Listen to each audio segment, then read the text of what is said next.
video teleconference regular meeting of March the 3rd, 2022. And we call this meeting to order. And before we get into our agenda, I'm going to ask Pastor Stephen Finchler from the St. Paul United Methodist Church, where Squire Booth goes to church, and to come and give us a prayer to get our meeting started. Pastor Finchler, thank you for being here.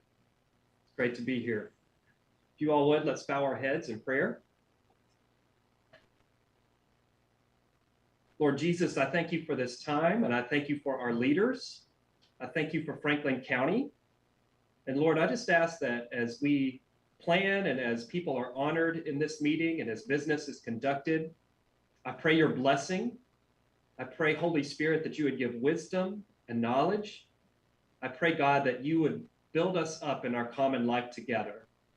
So we seek your blessing, Lord. Bless those who are making these decisions. Bless those who are presenting information.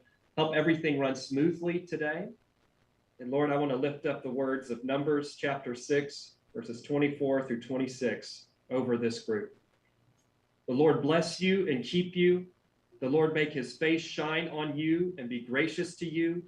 The Lord turn his face towards you and give you peace. It's in the mighty name of Jesus we pray these things. Amen. Amen. Amen. Amen. Thank you, Pastor. Thank you so much. God bless you. God bless your congregation. And thank you so much for what you do for our community. With that being said, I'm going to move from this position to the other room to do our next item on the agenda, and that's the ceremonial pinning of our fire department.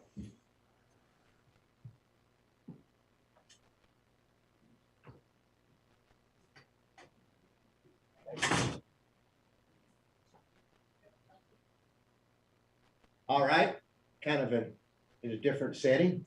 Welcome, everybody. Glad everybody's here. It's unusual to see this many people here, but it's exciting to be here in this kind of situation. So I thank you for being here. It's a very special occasion for our fire department promotional pinning ceremony. We're going to pin Battalion Chief Michael Oather to the rank of Assistant Chief. We're going to pin Captain Forrest Palmer to the rank of Battalion Chief. We're going to pin Engineer Nicholas Scrogum to the rank of Captain, and Firefighter Michael Sloan to the rank of Engineer. Chief Brewer, how do you want to do this? You want to start with you, or you want to start with Michael Sloan? We'll start with Michael Sloan. There's a couple on the truck today, just in case. Okay. All right. I'll turn it over to you. Let you do that. And Engineer Sloan, you're up. Good to Engineer Sloan, he's been at the department 7 years now, and I have no doubt he's going to serve well as an engineer. He's done great as a firefighter, and he's ready to take this next step. He's actually been working on trucks all day today. So, you want to do this stuff? Yeah, come on. And when you're finished, introduce. I'm assuming that's your wife. Or, yes, sir. Okay. So please introduce her once you get in, if you don't mind.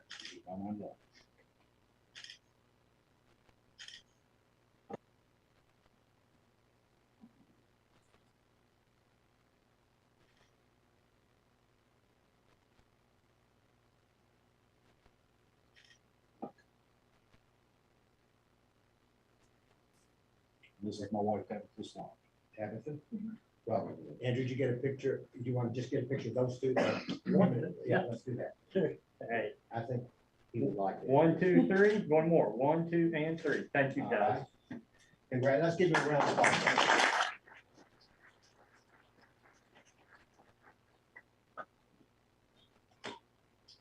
applause. The next pinning we're going to take care of is Captain Nicholas Scrogum. Captain Scrogum, if you can bring your family, y'all come on up with him. Yeah, come on. Sure. Yeah. Very special occasion. Captain Scrogum's been with the department for about 6 years now. He's been an excellent engineer, and I have no doubt he'll be just as great of a captain. And if you want to introduce your family, or if you want to wait till the pinning, I'll wait till just like you can. Please move behind the podium. Okay. We'll move behind the podium once he's in.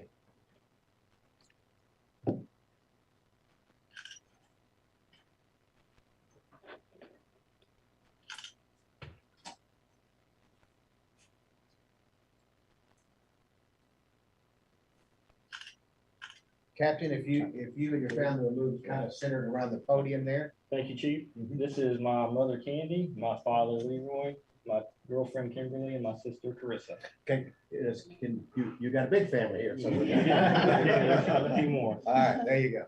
All right, well, guys, just here, we're gonna do several, all right? 1, 2, and 3. Stand by for 1 or 2 more. 1, 2, and 3. One last time now, y'all. 1, 2, and 3. Here we go.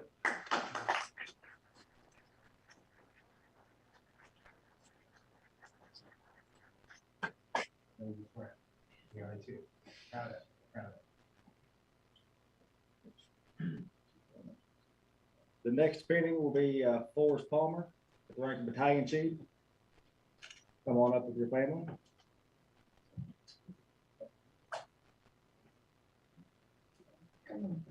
Chief Palmer's been with the department for 17 years last month, correct?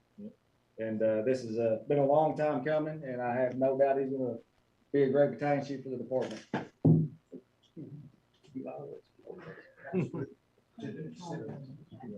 There you go. We'll get all of you in there in Yeah. a second. That's with a picture.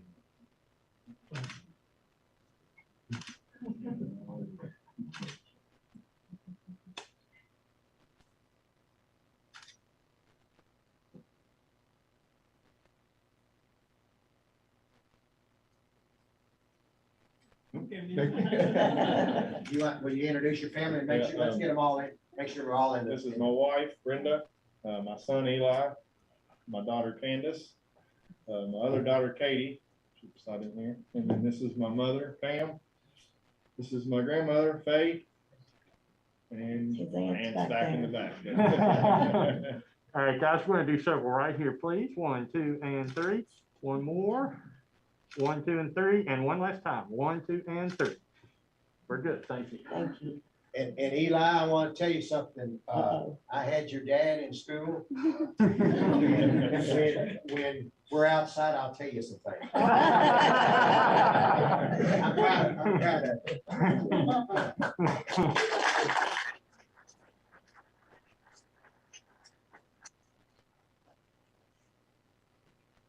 The next pinning ceremony will be for Assistant Chief Mike Other. He's been with the department for over 23 or going on 24 years now. He's been a great mentor to many on the department, trained probably half the department at some point. And he's already hit the ground running with his new role as Assistant Chief and learning very quickly. So I'm very happy to have him there.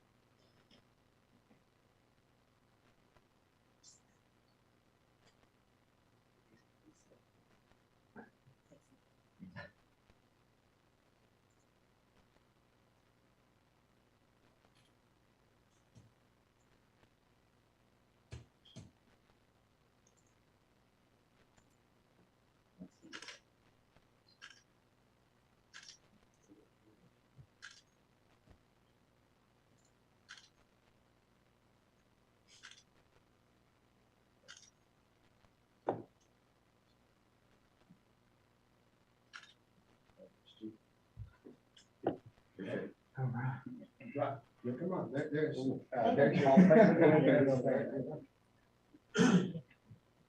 This is my dad, Mike Oaker, my mom, my sister-in-law, her boyfriend Mark, the wife Summer, and her dad David. All right, we'll just get around there. We're gonna take photographs. your sister-in-law, y'all, come on, get in here. Come on over here, Come on, y'all. Here, wait a minute, he's coming in. Okay, there we go. Get everybody. All right, we're gonna do about 3. 1, 2, and 3. Stand by for another one, maybe. I hope. 1, 2, and 3, and one last time now, y'all. 1, 2, and 3. Yeah, we're good. And I want to say this, I'm so proud of Mike, but I remember Eli, Mike was about half your age, and he used to ride down the biggest hill in the neighborhood on his bike and wreck right into the curb and flip over and get up and say, I'm gonna do it again. I guess that was preparation for a firefight. Let's give him a.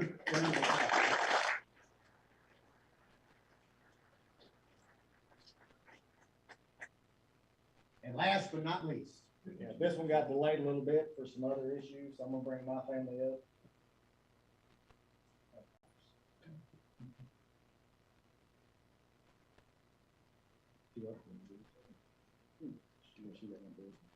I don't think it matters.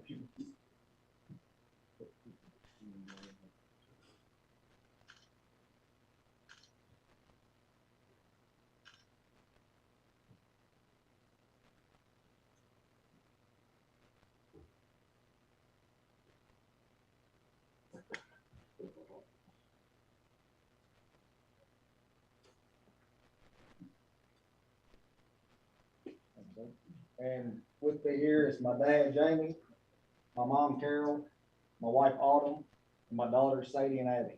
If you all would kind of sit around that, we'll get a good picture of you. All right, guys. Right, look right here. We're going to do several again. 1, 2, and 3. One more. 1, 2, and 3. And one last time now, y'all. 1, 2, and 3. Perfect. Yes, sir.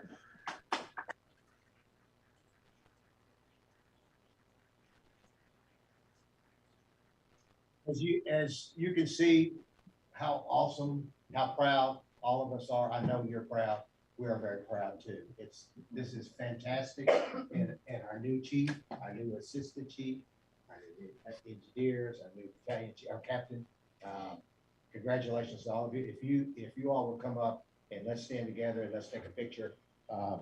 So we can put this on the wall out at the station, okay? Great job and congratulations to all. Thank you all. Thank you. Congratulations. No, I'm good. I'm good. That's it. All right. All right, gentlemen, we're going to do several. All right, here we go. 1, 2, and 3. One more. 1, 2, and 3. And one last time now. 1, 2, and 3. All right, big round of applause for this group.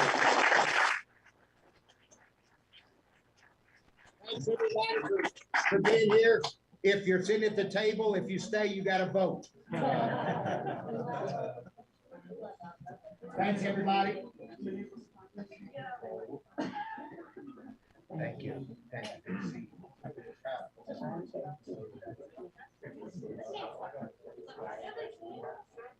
Yeah, they can see you. They can hear you. Yeah, they can see you. Yeah.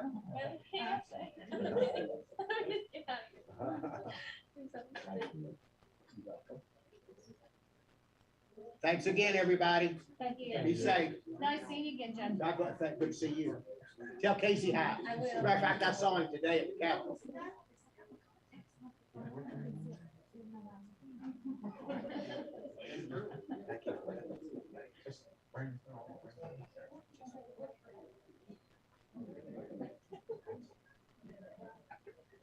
Congratulations, Steve. Hey, I think when we shot that fireworks video, we I think that's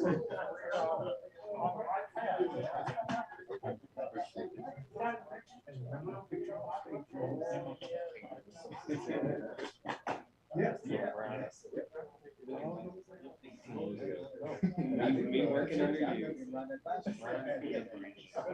Yeah, we're stopped. I know. That's so weird. I know. Okay, here's your fire jacket.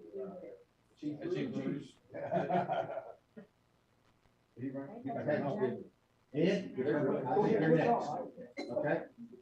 Thank you, Judge. Yeah, thank you again.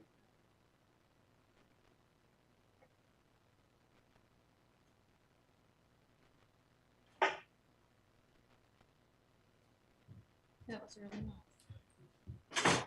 All right, pardon me for the delay. Next on our agenda is Mr. Ed Poe, here on behalf of our Juneteenth event and representing four as the president. Mr. Poe, welcome and thank you for being here. And we really appreciate you being here and seeing the pinning of our firefighters. Well, it was my pleasure. I had planned to claim all of them as my family since I didn't have a family here, but now my adopted family just left on me. So I'm up here by myself, I guess. But thank you for allowing me this opportunity. Since 2017, FOR has made a difference, is currently making a difference, and with your help, will continue to make a difference in this community. And at FOR, we want to change minds by changing hearts. And to do this, we wish to initiate and encourage open, honest, face-to-face conversation about race and race-related issues here in Frankfort and Franklin County. Many things that we have done, but the Juneteenth event is probably the largest event that FOR has tackled yet. And once I run through, you'll understand what I'm talking about. This is a major, major event. We've never tried this before, but I've got a lot of help in pulling this off. It's going to be a 3-day event instead of the normal 1-day June 10th event. We're going to start off on Friday the 17th with the run, a 5K run that I call the Run for Race Relations. It's actually a run walk, and we're going to use the same route that the Frosty 5K ran in December at Lakeview Park. We're going to adapt it a little bit. It will go around the outside instead of making a double loop that they had to do on the inside. But basically, it's going to be that same route. We are on runsignup.com. If you go there, you should be able to register for the race sometime next week. The early registration is $20. On April the 1st, it goes up to $25. And that Thursday, Friday of the race, it goes up to $30. So we encourage everybody to get their registration in early. That night, we're also going to have a silent auction and we're going to have a raffle. This will all be held in the Hancock Pavilion out at Lakeview Park. And we'll have music out there. I believe the Kiwanis Club is going to be grilling hot dogs for us. So we're going to have a good time. We invite everybody to come out and have some fun. That Saturday morning, we're also going to be at Lakeview Park, 10 o'clock. We're going to have a scavenger hunt. Now, we're going to have teams that will go out across the county, across the city. They'll be given clues, all of them race related, and they'll have to figure out the clues and they'll have to go. We're going to ask businesses and organizations and identify different locations that they'll have to go to and then show some proof that they have been there and bring those back. The teams, we're not going to limit the number of teams that can participate. We're not going to limit the number of individuals you can have on any one team. We're going to let them go out for about 4 hours and gather these clues. They'll come back. The winning team who gets the most correct answers is going to get $500. So think about a team that you want to put together, get them registered, go out and have some fun. We want this 3-day event to be fun as well as educational. While these teams are out, we're going to be out there at the park. We'll have music, we'll have games for the kids, we'll have face painting. Hopefully we can get a bouncy house and just have a good time. We'll be grilling some hot dogs and have some food vendors out there and just a family fun event that's educational at the same time. That same Saturday at 5:30, we're going to be at the old Capitol building. Now, the Kentucky Historical Society has graciously allowed us to use the old Capitol building to hold a forum. We will be inviting the leadership of the city and the county to sit on a panel, and we will be talking about race relations here in Frankfort, Kentucky, with audience participation. That will last about an hour and a half. Also, during that forum, we will announce the winners of the 4 EJI. EJI stands for the Equal Justice Initiative out of Montgomery, Alabama. We will announce the winners of the essay contest that is currently in place that will close out on March the 31st. We're asking students in grades 9 through 12 in the Frankfort Independent Schools and the Frankfort County Schools to write an 800 to 1,000 word essay on a racial event that's happened in the past and make a connection with something that's happening today, and then draw some conclusions from the research that they're going to be doing. This Saturday, we're going to be at the History Center. We're going to offer a workshop for the parents and the students, anyone who wants some help on a topic, on how to research, where the references can be found. We're going to have some experts there to help answer their questions and get them started on their essays. We will be giving away up to $5,000 for up to 5 winners of the essay contest. So we want our kids in Franklin County to take home some of the money. The checks are going to be written directly to the kids. I'll have their names on them. We're going to pass those checks out at the forum on Saturday, the 18th. Saturday evening, it's a long day Saturday. We're going to be at the Grand Theater. The Grand is partnering with us. They have given us the use of the theater that Saturday night. We're going to show a film, I Am Not Your Negro, by James Baldwin. And it's going to be open to the public. Admission will be free. We're just asking all those who attend if they would please bring a canned good that we're going to collect and then donate to the Frankfort Food Pantry. That finally concludes Saturday. Now we're on to Sunday with the church services. My church committee has been working with Commissioner Waldridge, who is also planning some activities on that Sunday. We're going to partner with her. She's got some plans in the works with some other churches. We will be bringing in an international artist who does a rendition of one of Dr. Martin Luther King Jr.'s famous sermons. He will be participating in those Sundays activities. And that's basically gonna wind up our 3-day June event. It's full of packed goodies, fun, educational, and we would love to have the county as an official sponsor of this event along with 4. The city commission, they met and they voted yes, they will be an official sponsor. And as an official sponsor, we are requesting the county to provide $5,000 to for this event. So I am humbly asking that the magistrates approve a resolution that will allow that to happen. Any questions? I'd be more than happy to answer. Yes. Thank you, Judge. Ed, thank you for being here, and thank you for everything you do for our community. Quick question. As I read through your information here, it said that you talked to Dr. Little of Jefferson County Schools to help promote the event.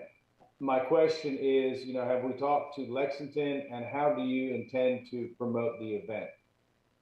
Well, we're going to use social media. We're going to be on TV. We're going to get the radio stations, the television stations.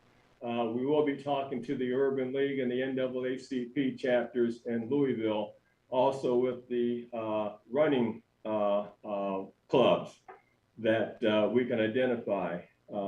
Debbie Brown, who runs the 5K, she's helping me to reach out to not only Lexington, but those in Shelbyville, those in Louisville, those in the surrounding area that might possibly want to come in and register for this. So if you have any other ideas on how we can promote and get the word out, please drop me a line, let me know. We'll take you up on that. Okay, again, thank you very much. Thank you. Any other questions? Squire Tracy?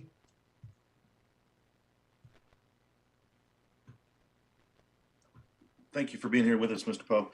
Quick question. Do you have like a budget breakdown as far as expenses and so forth of what this event's going to cost? I am estimating, I'm working with Debbie, trying to use the figures since we've never done this before. We're trying to take a look at what her expenses were and then kind of parallel that for a first time event here. We're probably looking at somewhere in the neighborhood of about $20,000, I think. Okay. And then obviously has anyone spoken to, I know we do a lot of family friendly events at Lakeview Park. Has anyone spoken to emergency management in regards to a plan and or to the sheriff's office in regards to traffic control and safety? Yes. Yes. The sheriff department, they have already committed that they will be there. They will have some of the deputies there for this event. So I think, especially since we're going to be on the outside of the park at one section of the run, they have committed to being there to help us with traffic control and any other instances. So yeah, we have touched base with them and made that connection. Okay. What about as far as the city and potentially having an ambulance service, fire truck there, et cetera? I've talked to a couple of the firefighters. I need to talk with the chief. I've got a call in to him, but that's one of the things on my to-do list. One of the reasons I'm starting so early is that I can do all these things. So I've got a checklist. I'm kind of checking it off, and he's on that list because I know that I'm going to need somebody out there to do that. So yes, to answer your question, we will have someone, and Debbie suggested that we have someone in a cart that kind of follows the runners as they run through. So we're going to set it up very similar to what she did with the Frosty 5K. Okay, thank you. Thank you. Okay. Mr. Poe, thank you very much for being here. It's exciting times. Thank you for spearheading this event. I think it's a fantastic event, and it's packed full of lots of things for people from all ages, young people to older people, and that's just wonderful. And it's a good way to celebrate this historic occasion. So thank you again. This will be on the agenda to vote on, and I can't tell you how long. So I'll have Tambra give you a call in the morning, let you know what the next step is, or she'll email you. She'll get in touch with you. Okay. Thank you. One last thing, I will need a logo for the county so that we can make sure that we get that logo on the t-shirts that are being created now. We'll get that, no question. That'll be easy to do. Andrew Tippett will make sure that you get that. I actually I tried to email it to you earlier today, Mr. Poe. So if you didn't get that, just let me know and I'll resend it. Oh, thank you so much. I'll check my email as soon as I get home. Yeah, perfect. All right, thanks again. Thanks again. Okay, now we have another great event to talk about, and we're going to ask Diane Strong to come forward. Yeah, there's Diane. I see her. Diane, welcome, and you're going to talk a little bit about last year's Bourbon on the Banks and this year's sponsorship. Welcome, Diane. Thank you for having me. I'm happy to be here. Just a brief recap from last year. I think everybody can agree it was a great event. We had a 27% increase in attendees. We had over 32 states represented. 55% of the people that came here were from out of state. And that's in compared to only 45% in 2019. So we're really happy about that and the tourism that it's bringing. I did do several surveys that I sent out to attendees, to my volunteers, to the distilleries, to the local community, just to get feedback and to get anything that I can learn from to make it a better event this year. And I have to say, it's really hard to find anything that was negative. It was so overwhelmingly positive. It was wonderful.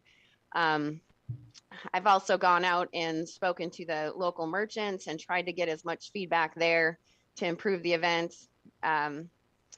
So in general, we're really happy with last year. This year, you know, I never really quit working. Been planning pretty strongly since the very beginning of January. We are planning very similar as to last year. We're going to have the VIP event at the History Center on Friday. And that's going to have the bourbon auction and some mingling with some master distillers. This year, we've got a barrel pick. It's an E.H. Taylor barrel pick, and that's pretty exciting. They had a proxy bidding during the pandemic with that same barrel pick, and it brought $50,500. So we're excited to see what it goes for this year. Also on Friday, we're doing the Bourbon Street on Broadway, which is the free community event. It's really focused on bringing the locals out and enjoying the weekend. And so that one we are having again.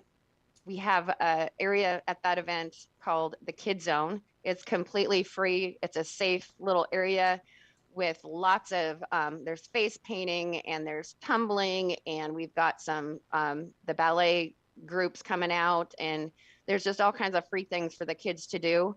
And that is on the old Capitol lawn, where the main event is on Broadway there.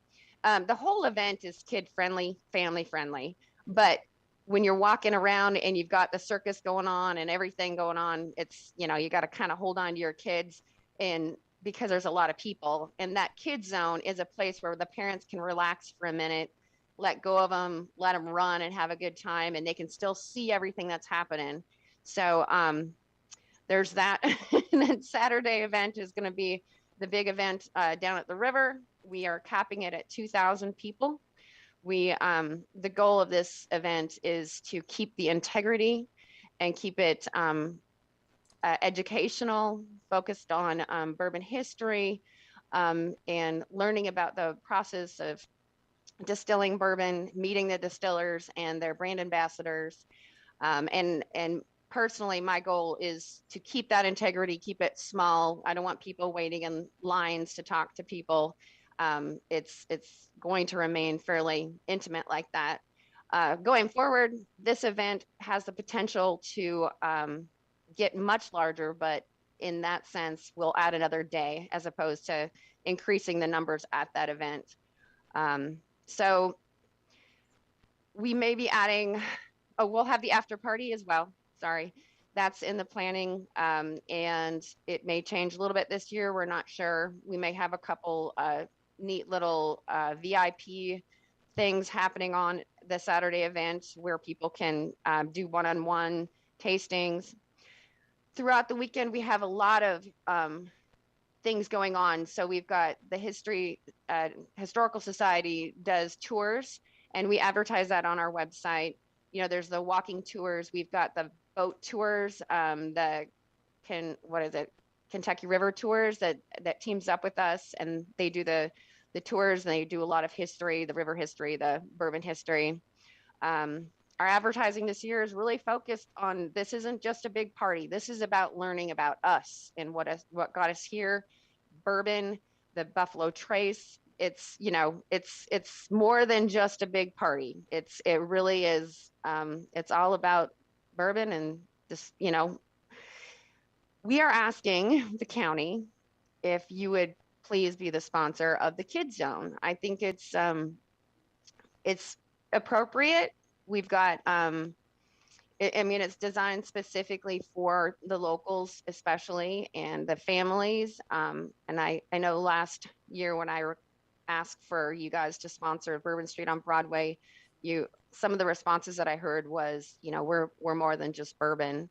And, you know, that event is really about families and, you know, bringing the community out. So I thought that you all might be more keen to sponsor that specific item. I did bring Robin Anatucci with me. I'm hoping that she could shed some light on how Bourbon on the Banks benefits city and county especially. And I think she's here with us if you want to talk to her a little bit. Okay, I'll call on her, but I think I missed the dates, Diane, if you don't mind. What were the dates? So it's September 30th and October 1st. We have voted to make it the first weekend in October going forward. Okay. September 30th and October the 1st. All right. Robin, welcome. And I remember seeing you and you were working really hard and moving from one booth to another, and Diane was working extremely hard too. And there were so many people from out of town and just talking about what a great event in our community. So Robin, you can expand on that. Thank you, Judge. Yeah, it was a great event. We had a presence at the Friday night event and saw a lot of people, both, you know, from the community as well as out of town. And then, as Diane said, there were quite a number of states and visitors represented from all over the United States. So, you know, it is an event that raises the awareness of Frankfort's presence to travelers. People came here, many of them obviously bourbon aficionados. But, you know, it brings people to our community and tying in some of our activities with our partners like Kentucky River Tours, the KSU boat, the Kentucky History Center and others, you know, was a way to sort of expand the opportunities and hopefully, you know, encourage people to stay overnight and for several days. We did see a bump in our, I have a report that I think I've told you in the past that I get weekly that's sort of a high level summary of occupancy in our hotels for those hotels that report. Not all of them do, but we did see a bump last year in that week. So that's an indication that some of the folks that came did spend the night here, which is of course, you know, brings more money here. So, you know, this is an event that we really don't have another solely focused bourbon event. We are the heart of the bourbon industry. We're the history, we're the beginning of it in many ways. And so I think having an event here that is bourbon focused is good for us going forward with our presence in that niche of tourism. Thank you. Diane, I'll turn it back to you and then we'll let the court ask questions. I just wanted to add just a couple more things. I speak to people who buy tickets and ask questions all the time. It's my phone number that's on the website. And I can't tell you how many people who have called or emailed me and said, we had such a great time last year. We're actually going to book several days and make a whole week out of it because there's so many things to do.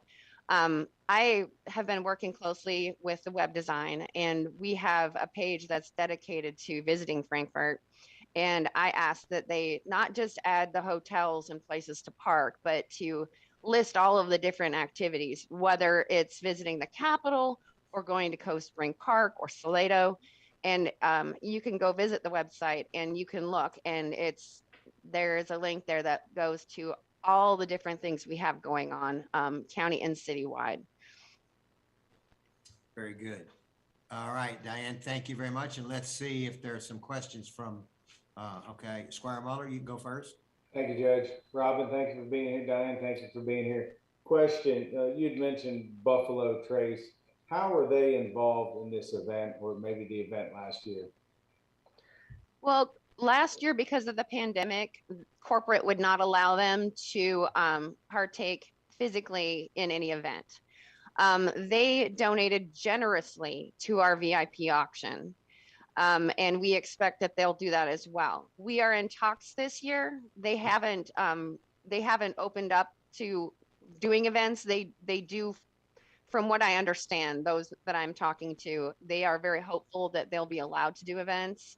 And we are, if that's the case, we are hoping to have what we call a Sazerac lab, which is the chemists from Buffalo Trace, talking to all of our attendees so they can geek out about how bourbon's made and what affects it.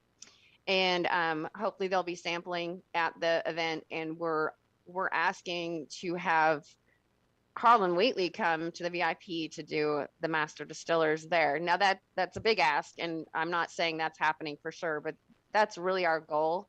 When I did look through the surveys, a lot of people said, where was Buffalo Trace last year? And it's kind of heartbreaking because, you know, that's our distillery here in town, but you know, they have to make decisions, and that was one, and they weren't the only one. There were several larger, especially distilleries, that were not allowed to do anything last year.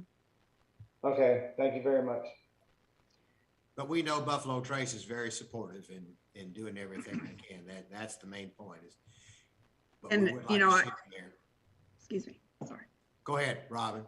I'm sorry, just going to add, there's kind of a symbiotic relationship in a way, because you've got an event that's attractive to bourbon interested parties.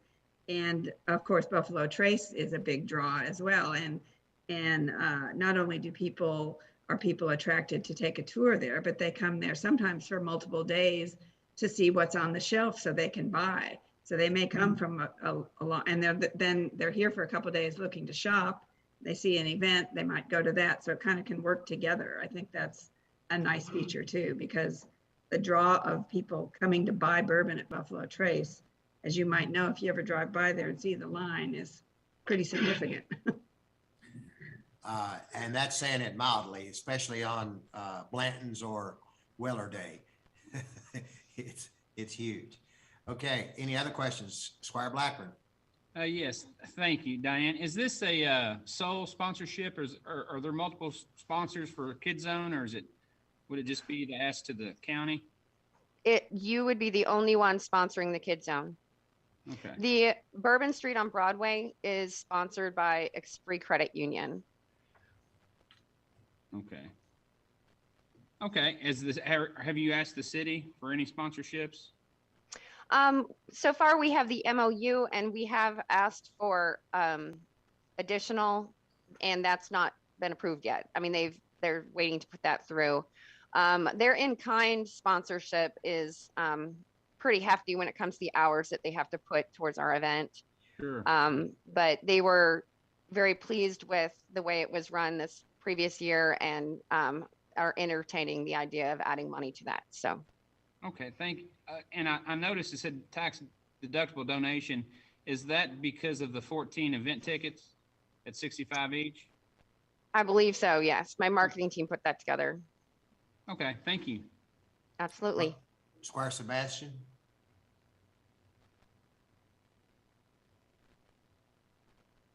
Thank you, Judge. And want to thank Ms. Antonucci and Ms. Strong for being with us tonight. I've pulled the item out of our book to ask a couple of questions just about this handout that's actually in the book. I guess back in the voting part, there wasn't anything in regard, I think, to the work session here. I'm looking on page 2, and in this document it says that it will generate grant funds for community enhancement. Yes. What will the sale of bourbon, what's going to generate the grant funds? It just so I have a sense of like where that's going to go, and then I've probably got a couple of questions in regard to that afterwards, just to follow up, because I just want to make sure I understand what that means. Okay, so our budget to put the event on is almost $100,000. It's about $95,000. And when you look at the projected revenue, you know, we always put money aside for next year. And, you know, we are able to allocate money and give it to the certain beneficiaries. The money comes from ticket sales and sponsors. And what we mean by the community enhancement projects, we are putting money aside into the Bluegrass Community Foundation. And by putting it there, we can target specific projects that we want done. Specifically, this next year, we're hoping to put money towards the removal of invasive species along the riverfront where the event takes place. And then going Okay. forward, it will be specific things. We are hoping that it meets our mission statement. And so anything that I believe enhances the tourist experience. So whether it's, wayfarer signs or anything that's going to make a tourist, enjoy their visit better. So it sounds like the Bluegrass Community Foundation is going to manage these grant funds. So is there an application process that people will be able to, or people, groups will be able to apply for? And are they kind of categorized as special areas? Or I just want to make sure I understand, because this is, I work with a lot of organizations in the community, and everybody's looking for grant dollars. So it's just a good way to help inform the community if this is something that will be available to them. Well, from what I understand, with several conversations with Harry Carver, the money isn't for the foundation to use however they want to do it. It's the money can be used the way we designate it to be used. So if a community member comes to us and says we would love to do this, then we would consider it. We have to manage the money. It's nothing will get done if we just leave it there. So we've got to decide what we want to do, and then the removal of the invasive species, I'm going to have to coordinate with the parks, and they're going to have to hire some people, and So really, the Blue Community Foundation is not managing the grant funds. Someone else will be managing those and then distributing those. So who's going to, what would be the application process, and who's going to be doing that? Our board will be in charge of deciding the use of the funds. So they would just approach the board. They could approach me or the president of the board to have it put on the agenda and a request. Okay. Do you know, and I'm just curious, on that same page, there's a bullet at the bottom where it says that $15,000 was awarded to K-State, and $10,000 was awarded to DFI awarded to DFI grant from 2021 proceeds. Let me read that. $15,000 awarded to KSU and $10,000 awarded to DFI grant from 2021 proceeds. How was it determined how that would be apportioned? And I don't know, what is the DFI grant? I just want to make sure I understand it. Right. So the DFI was given the $10,000. It wasn't to go to their bottom line. It was to go to a specific item. And I believe that's why it was called a grant as opposed to just a donation to DFI. And it sounds like they are going to be using it to market the downtown area, a marketing plan that they've put together. And then the $15,000 to K-State was that for scholarships? That's mentioned in here multiple times. I mean that's what that is for, right? Right. It's for scholarships for the distillation and fermentation program, and we will manage those scholarships. The students will apply directly to us. We're going to have a subcommittee that will work with the students and get that done. Okay. As I look on page 3, that question kind of gets to some of this. On page 3, there's a sentence: a portion of the proceeds are used to fund scholarships for the Kentucky State University Fermentation and Distillation Science Program to stimulate economic development in the downtown district of Frankfort. So is there a direct correlation between, it sounds like, at least in this, that there's a direct correlation between that fermentation and distillation science program that stimulates economic development which sounds very interesting and unique. So how does it generate that? Because that sounds very unique. I think the way it's supposed to be written is the money is being used for the scholarships and that program and to stimulate the downtown economic. But, I think anytime you give to the Kentucky State University, we're giving back to downtown, right? I mean, those students are here and they're part of our communities. Oh, absolutely. I'm working on some side projects with Kentucky State, so I absolutely very, very supportive of that. And the research farm is in the area that I represent, so I'm out there pretty often. On page 5, this desired economic outcomes, there are 1, 2, 3, 4, the 5th bullet where it talks about the Franklin County raise money for community enhancement projects. So again, that is, and it says through the community fund. So that's nothing separate. That's something we've already talked about, where the board of Bourbon on the Banks would actually distribute it for community enhancement, or is this separate than the grants? Or I just want to make sure that I'm following the train of thought all the way through this. Right. That's referring to what we've already discussed. Yes. Okay, great. Let me see. I may have something else flagged. I just want to make sure.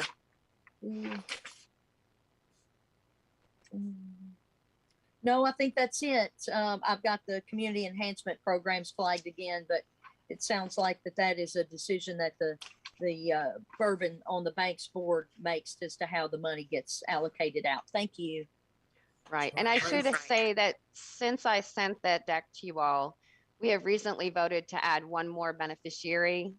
And that is the White Oak initiative, which if you're familiar with the bourbon distilling process, it requires a virgin oak barrel. And that requires a lot of oak trees. And the White Oak initiative is dedicated to the sustainability of the white oak and responsible farming of it.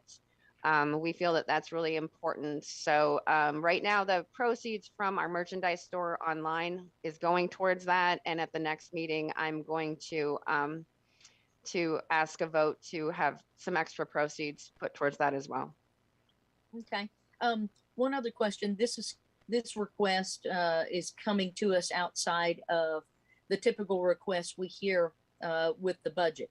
And in the past, Bourbon on the Banks has come to us at that time asking for some funding. So will this be the request that is made by the group to Franklin County Fiscal Court? Yes, ma'am. I just like to be very efficient and get things done. So I just requested it now. Sure. I was just trying to understand if there were going to be multiple requests or separate requests or what those potentially were. And I think Squire Blackburn asked earlier about this specific request in regard to what entities would be potentially sponsoring the kids zone area. So that helps. Thank you. Absolutely. All right, Squire Tracy, you're next, and then Squire Blackburn. Squire Tracy had his hand up way back. Thank you too for joining us tonight. You've identified that the event is on September the 30th and October the 1st, or through October the 1st.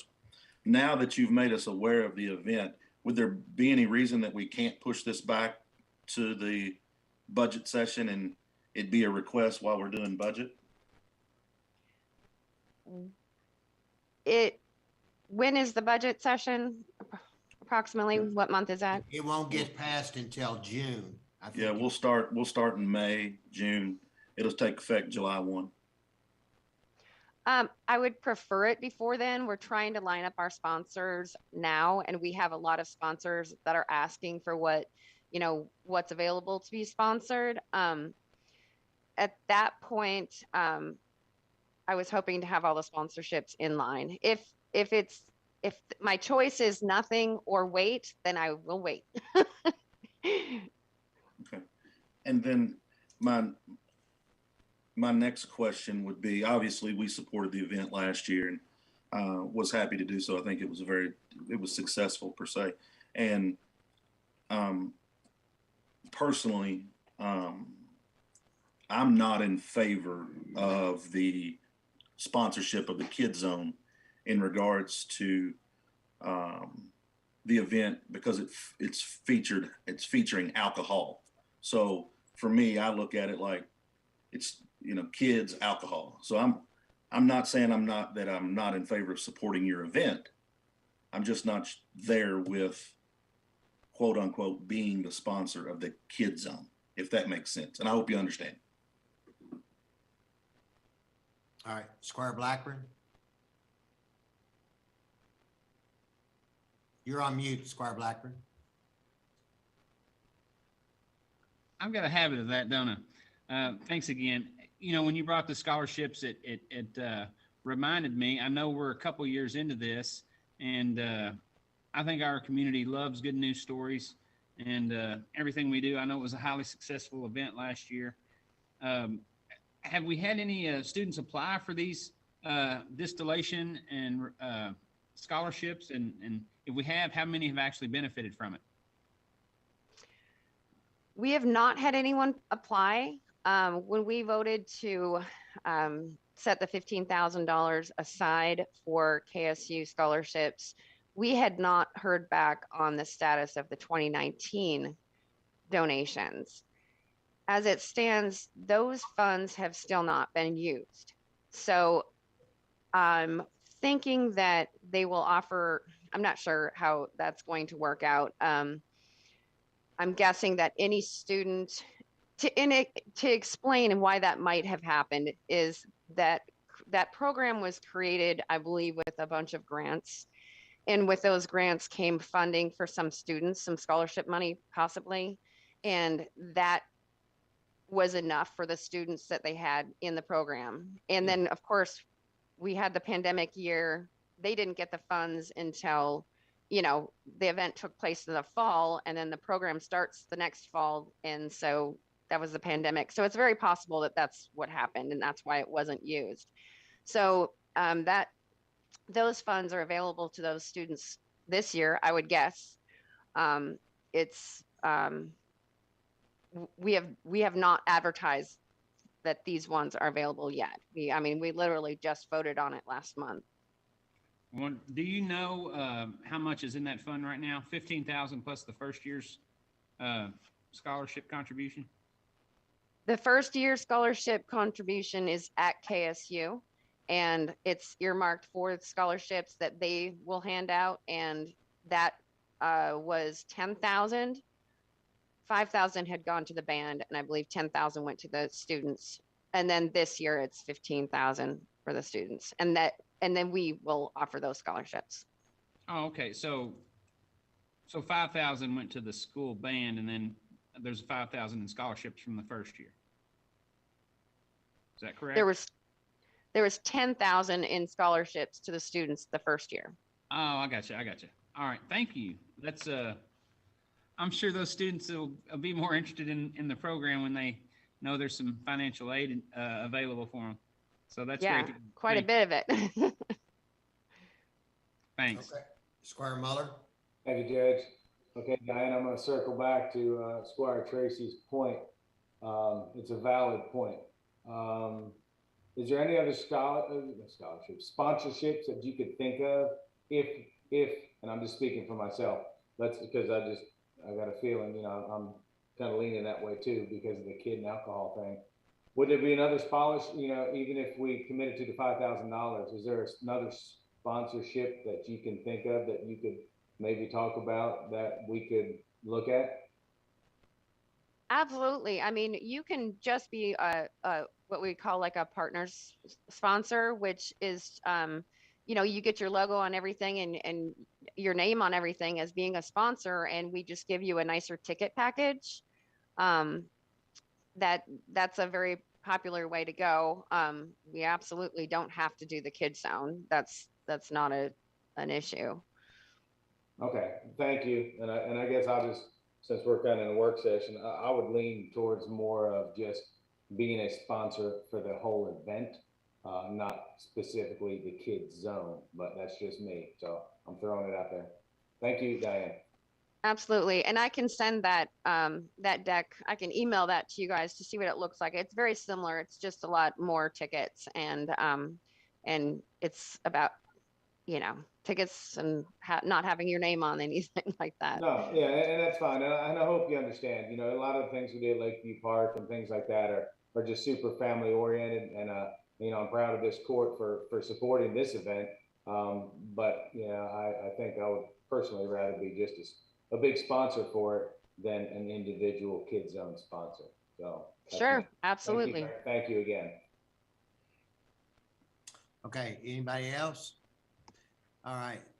Diane, I bet you didn't think you're going to get that many questions. Thank you for your answers. And thank you for informing us. We really appreciate it. Robin, thank you for being on as well. Diane, it will come to a vote in our voting session, which I don't know how long that'll be, but we'll get with you tomorrow and let you know how all that works out. We'll be asking the court to do $5,000 in a bit. Okay. Wonderful. Thank you so much, you guys. I appreciate you. Wait a minute. Squire Muller, do you have a question for them? Judge, I do for you, just to make sure I get this right. So I just don't know how everybody else feels, and I don't want to get into the voting session and it be wrong. You know, I mean, if we need to change something, do we have to do it now? And that's just me, and everyone else might be fine with what. No, when we come to the item, we're not at the item, and you can say that you would like, and if there are 4 people that say they would prefer it just to be a donation, we can go that route, and that's how we'll vote on it. Okay, I just wanted to make sure. Thank you, Judge. Thank you again, Diane. Okay, all right, Diane, thanks. A wonderful job. Thank you so much. I was so proud of you last year, and so many people. It was fantastic. Thanks again. Thank you. Thank you, Robin. Okay, the next item on the agenda is authorization and approval of our minutes from our last meeting of February the 11th, 2022. Any questions on that? The next item on the agenda is authorization to receive the sheriff's quarterly report for 12 months ending December 31st. Sheriff Choir, you've got authorization to receive the sheriff's county fee settlement and also surplus vehicles. So Sheriff, we'll put you on for 3 items. Can you hear me, Judge? We can hear you. I've got my camera turned on, but I don't think it's showing up, but you probably don't want to look at me anyway. It's fine. Yes, this is good news for us. You know, we come to the end of the year and we stayed within our budget and paid all our bills and did all the things we pledged to do. And we gave Susan a check already and reconciled our accounts. It's already cleared, and everything from 21, as far as I'm concerned, is done, and it was successful. And the excess fees that we turned over was $4,591.68, which was actually $440.68 more than we projected. So not a lot of extra, but at least we did what we said and gave back some money. Well, we thank you for that. There were times in the past that we didn't get excess fees. So I'm whatever it is, we're appreciative of it. Thank you. Yes, sir. Our next item, did anybody have any questions? If not, I think we're on the plus vehicles. Now we're on the sheriff's quarterly report, your December 31st report. Okay, yes. I guess it kind of wraps into our excess fees since, you know, that was the end of our year. It was our 4th quarter, and you see the numbers there, and it ended up at 2.926761.74, which that's where we came up with the excess fees of the $45.91.68. Okay. And now you've got your surplus of 3 vehicles.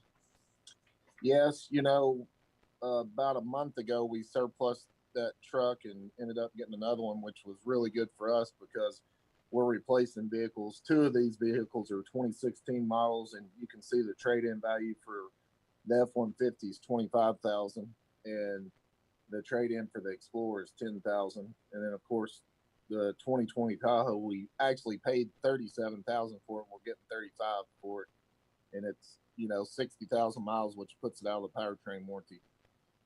So I think it's a really good deal for us because we can buy on contract price, which is reasonable, and sell for a pretty good price right now. Squire Sebastian. Thank you, Judge, and Sheriff, thank you for being on today. Will any of the equipment that is in these trade-in vehicles be able to be installed in the new vehicles? Will they just swap out one-to-one? Yes. The 2020 Tahoe, everything will fit. We checked the cage, lights, radio, console. Now the 2016 Explorer will just be able to use lights, radio, of course the dash cams. So we'll still have to get a cage, but we actually have one out of the 2019 wrecked Explorer that we had. So those will be good. And then the Explorer, or I'm sorry, the F-150 that we're trading for a Tahoe, we don't upfit because that person's assigned to the DEA task force. Okay. Who will, is this work that can be done there in the work bays that are behind the sheriff's office, or will we have to send this to a specific group to have that work done of the swapping out of the equipment? No, we, as you know, because you were on a site visit up here and seen us doing a little bit of work, but we've been fortunate with our part-time mechanic that we've been able to do a lot of upfitting lately ourselves. So it saves a whole lot of time and money.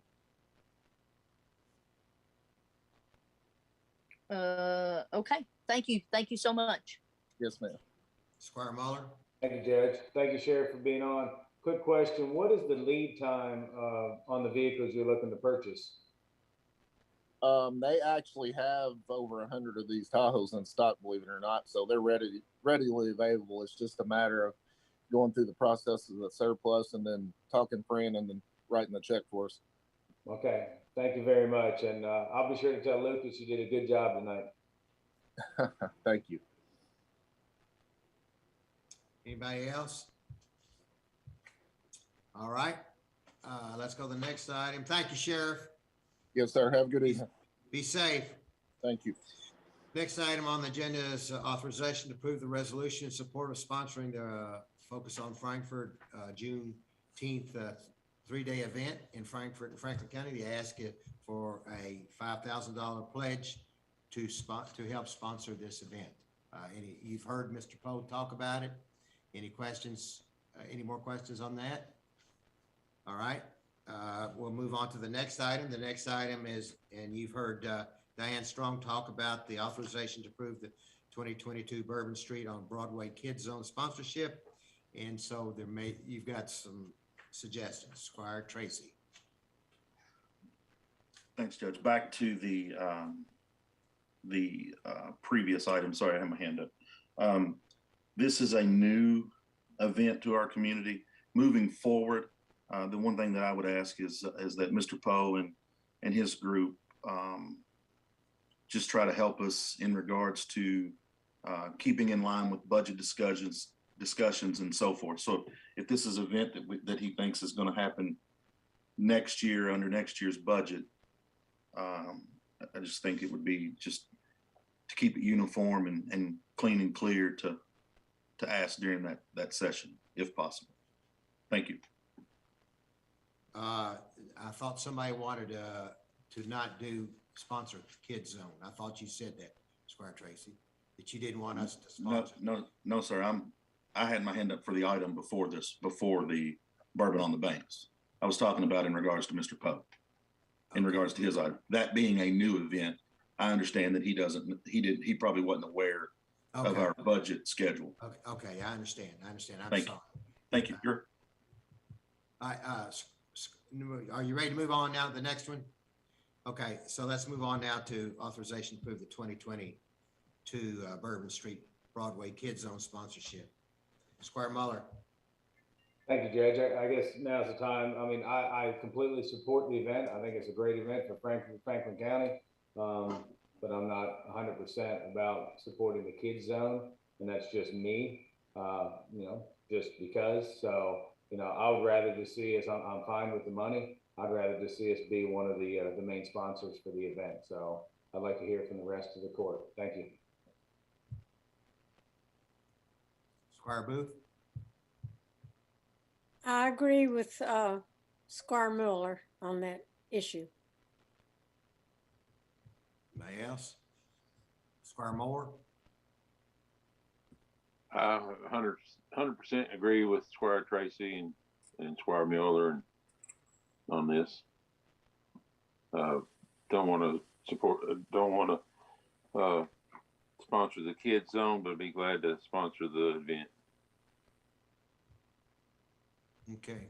Squire Blackburn? I totally agree as well. It's been a great event, and I know events like this grow, and you know, I know there's probably a day when they won't need our money, but as long as it's bringing people in our community, in our restaurants and our hotels, I think it's great to be a part of it.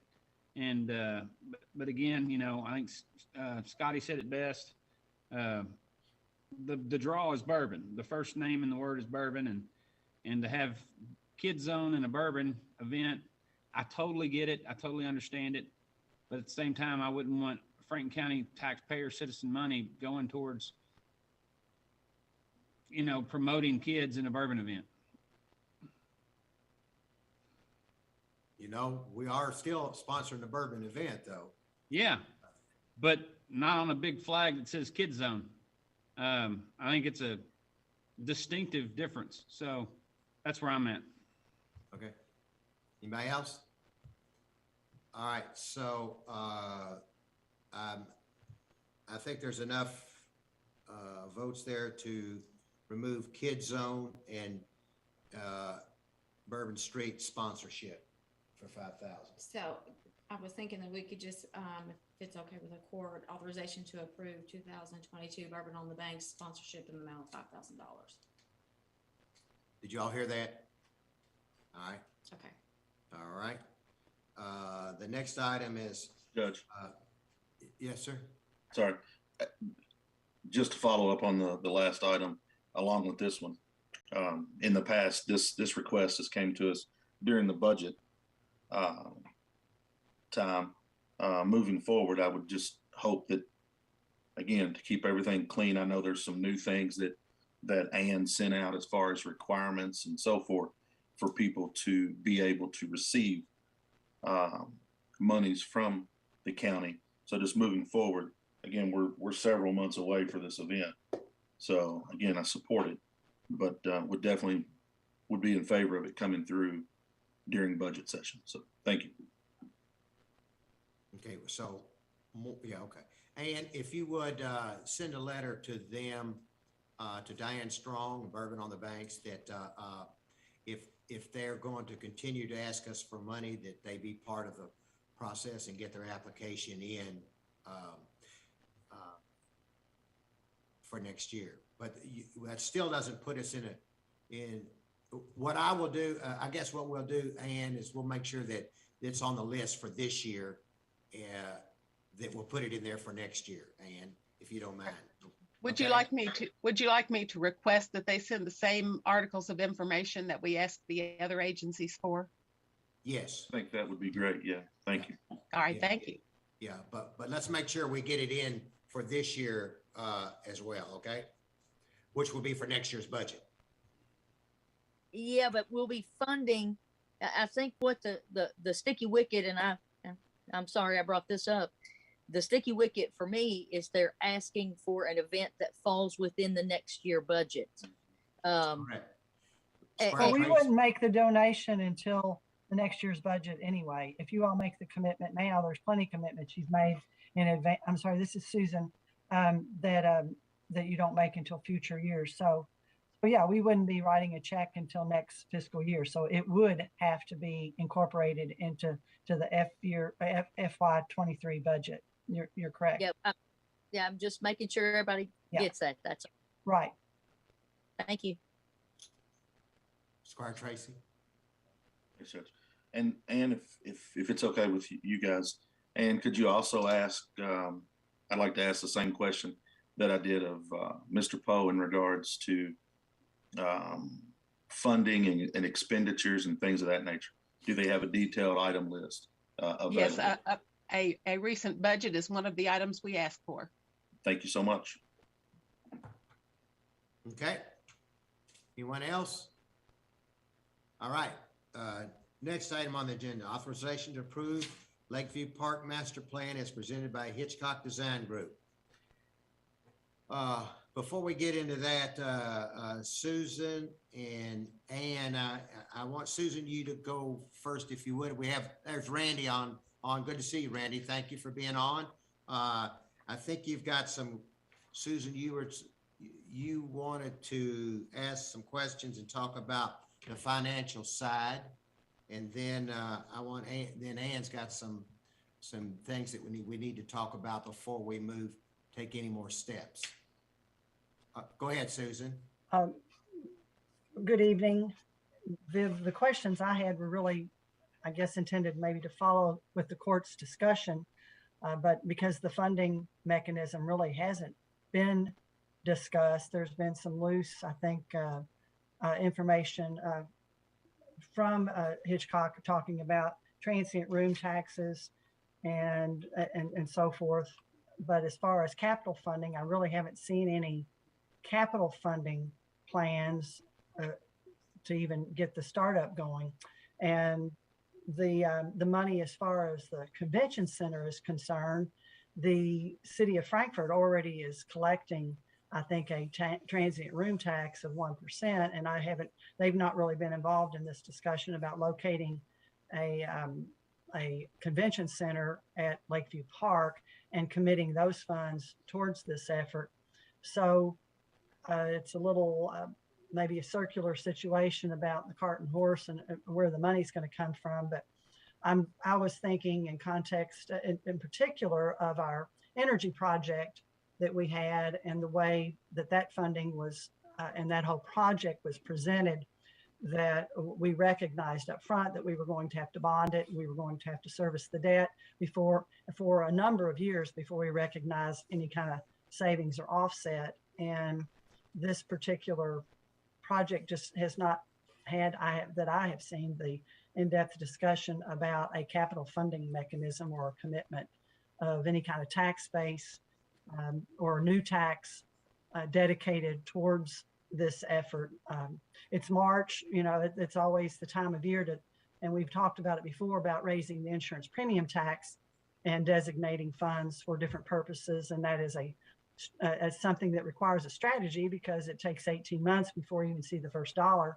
And that has never been accepted by Fiscal Court. So I would like to hear more from Fiscal Court or about what funding mechanism they're planning to dedicate, and if they've talked with the city about using, that this is the location for a convention center and that money would be dedicated for that purpose.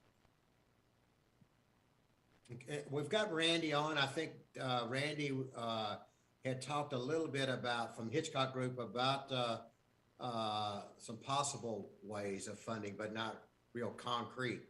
Randy, you want to speak to that? I can give you a brief overview. In the document on page 70, we do have, or Phil from Parnan from Pros, who was on our team, put together a funding and financial strategy. There are a number of ways that this could be done, but it's going to depend on the fiscal court to determine what's best fit for you and for your community. One of the recommendations that they made was to create a sports and events tourism commission that would lead the charge on something like this. And there were a project over in Paducah that we're working on that has been brought up in the past. They did something similarly. And this provided them an opportunity to, one, create a dedicated funding source, but also put together a group that kind of took this project on. And I think that's something that you need to consider in order to move this forward, because I think you've all probably heard or seen the document. There are a lot of moving parts here. It's a great opportunity for the community from an economic development standpoint, but there definitely, you need some leadership, a group to move this forward. And so as I looked at some of the recommendations that our teammate Phil from Pros was putting together, the one that really jumped out to me based on the conversations that I've had with many of you throughout the life of this project, the idea of creating some type of sports and tourism commission seemed to make a lot of sense. But again, that is entirely up to you all. You know your community obviously far better than I do as to what would work best for you. I think where Susan's coming from, Randy, and I asked you this question is, we're talking about building a building. There's difference in fields, I guess, but when you're building a building of this magnitude, you got to have money up front to pay for it. The Sports Authority comes on the back end to help you can't get money from the Sports Authority if you don't have the building to have the event. So until the building is built, there has to be some upfront money to pay the contractors to build the building. So therein lies where do we come, how do we finance this until we can permanently finance it? I think, Susan, is that what you're saying? Well, yes, and that seems to be a decision of fiscal court of what kind of commitment's going to be made, either from general funds or from bonding. That's a commitment from fiscal court. What tax revenue is going to be dedicated, new tax revenue, or if they're going to divert existing taxes from existing agencies, and that has not been discussed at all. And that seems like square one. Yeah, that is the next. You're absolutely right. That is the next step.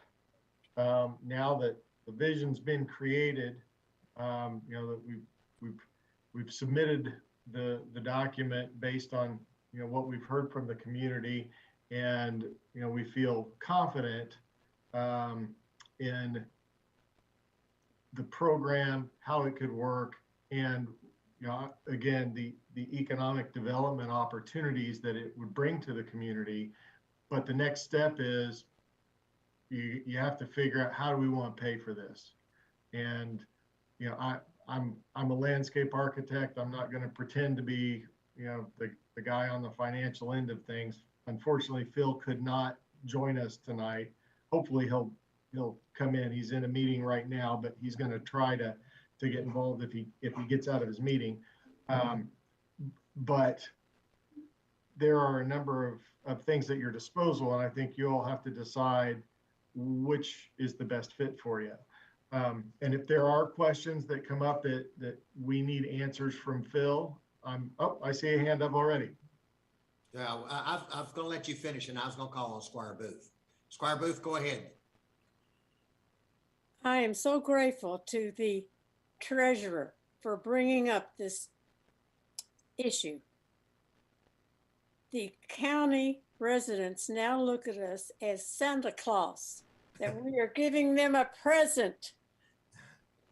Now they're mad because they don't get everything they want. In fact, I thought the people that were the families of the firefighters were people that you let in to complain about not having a swimming pool. I was dreading that, and I'm glad it didn't happen. But we cannot go forward with this project. I was against it from the beginning because we cannot afford it. People don't realize it's taxpayers' money, their money that we are spending. So that is my take on the matter. Thank you, Squire Booth. I think there's another aspect that we need to talk about, Randy.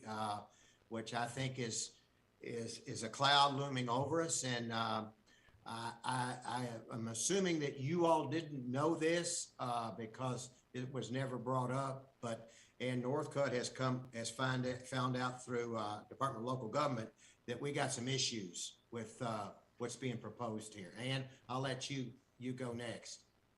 Yes, good evening, Court. And just to give a little bit of history, I'm sure most of the magistrates know this, but for anyone who's watching, going back about a little over 20 years ago, when Lakeview Park was purchased and starting to be developed, since then we've received, at my count, about 9 or 10 major grants to do work to develop outdoor recreation amenities in Lakeview Park. 5 of those have been federal funds. Land and Water Conservation Fund program is one of the programs that we've used several times, for example, for the skate park, the splash pad. We've also used recreational trails grants to develop the trail system. So we've known since the beginning and talked about the fact that those amenities have a certain protection. Department for Local Government has clarified that further for me, which, I regret that I didn't ask more questions of them while we were in the planning process, but it actually, the goal of those programs is to preserve green space for outdoor recreation. So of course the restrictions have to do with what else happens on that property going forward to make sure that there is as much, preservation of that as possible. So what the process will be, once we have a plan approved by Fiscal Court, then I would start working with the Department for Local Government to apply to the National Park Service for a proposal to construct public facilities. And it also contains a compliance and stewardship form. So we would begin that process to ask for approval of anything that's done, especially building related, within the park boundaries. So the initial approval process will take at least 3 months, and it may take longer because of the size of this project. So that would be the next step after a plan is approved by court, is to ask for National Park Service to approve the plan that's been approved and go forward from there. So just wanted to let you know that I've started the conversation with DLG, have gathered the initial forms, and will be ready whenever the court is ready for me to take that next step. Randy, did you know anything about this? Did you heard about this or run through anything that you all designed before? There we go. Ann had sent some information out, and yes, we had looked into this, but what she found out here recently, she sent, or Charlie might have sent us an email copying us that information. We talked about it internally in the team, and it'll have to be reviewed, but based on what we're seeing, I don't see anything that would stop it. It's just another hoop that you're going to have to jump through in order to make this happen. Okay, Squire Tracy, I saw your hand up a second ago. I think when it comes to those indoor facilities and so forth with approvals, it really comes down to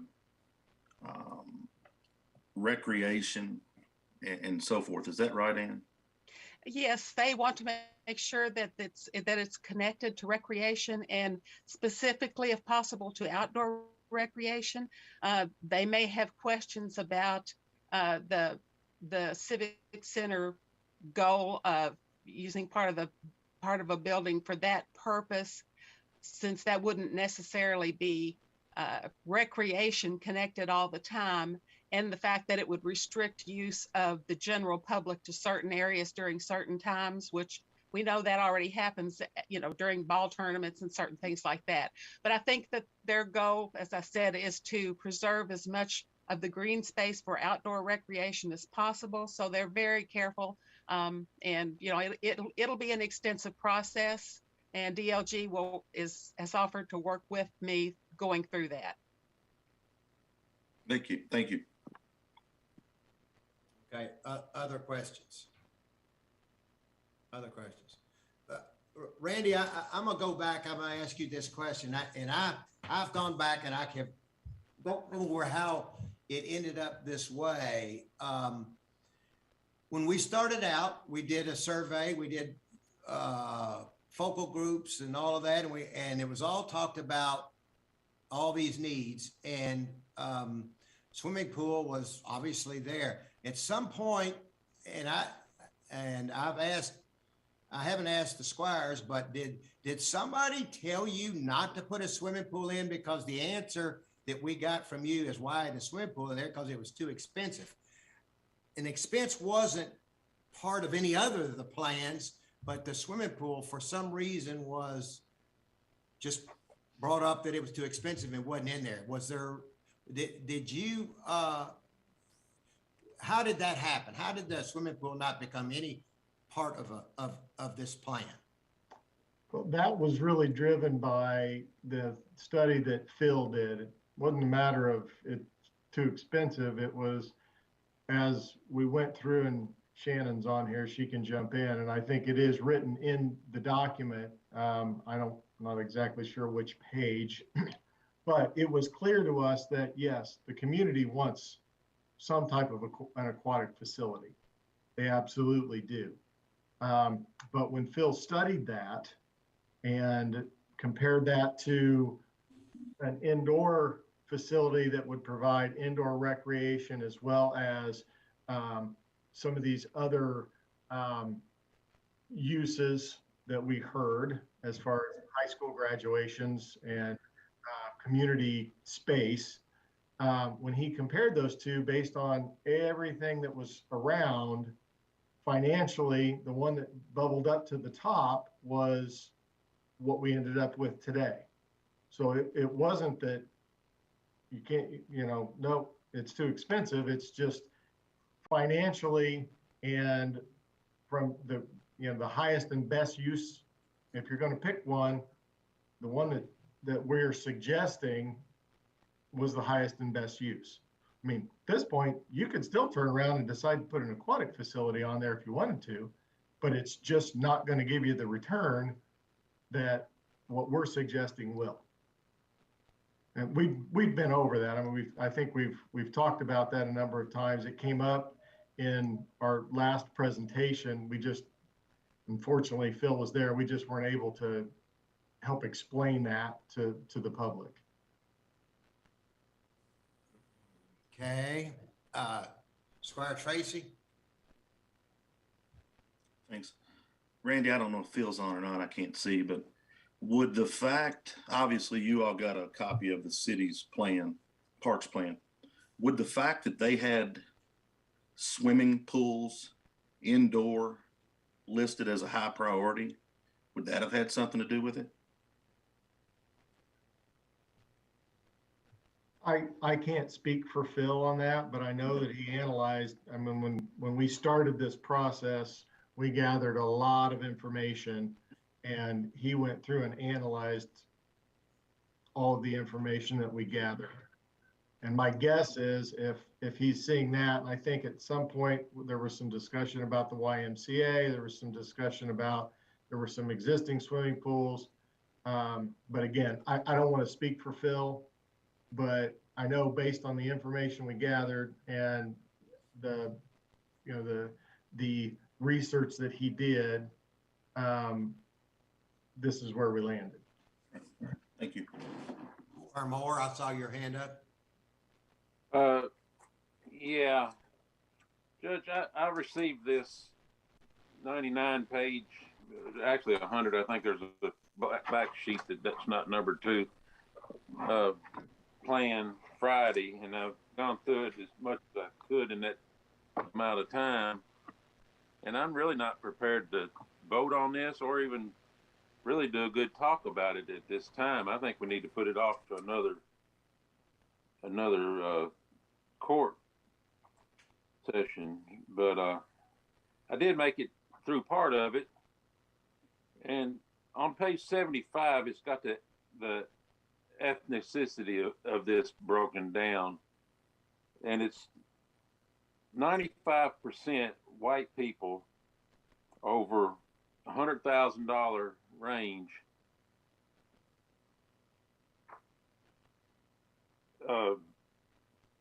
the responders to this were 95% white, and they make, 42% of them make over $100,000. So are we doing this for rich white people? I think this needs to be more in an inner city or within the city limits, and we need to partner with the city to do a convention center of this magnitude and get the things that were left out of this.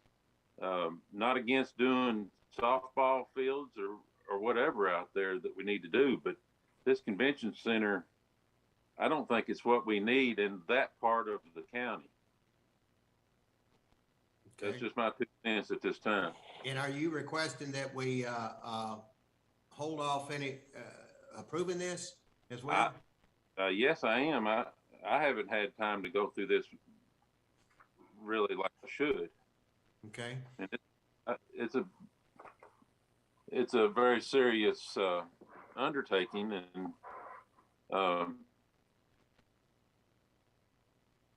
I've not been involved as much as you and the committee had, and to vote on it at this time, I'm not really prepared to do that with an educated vote.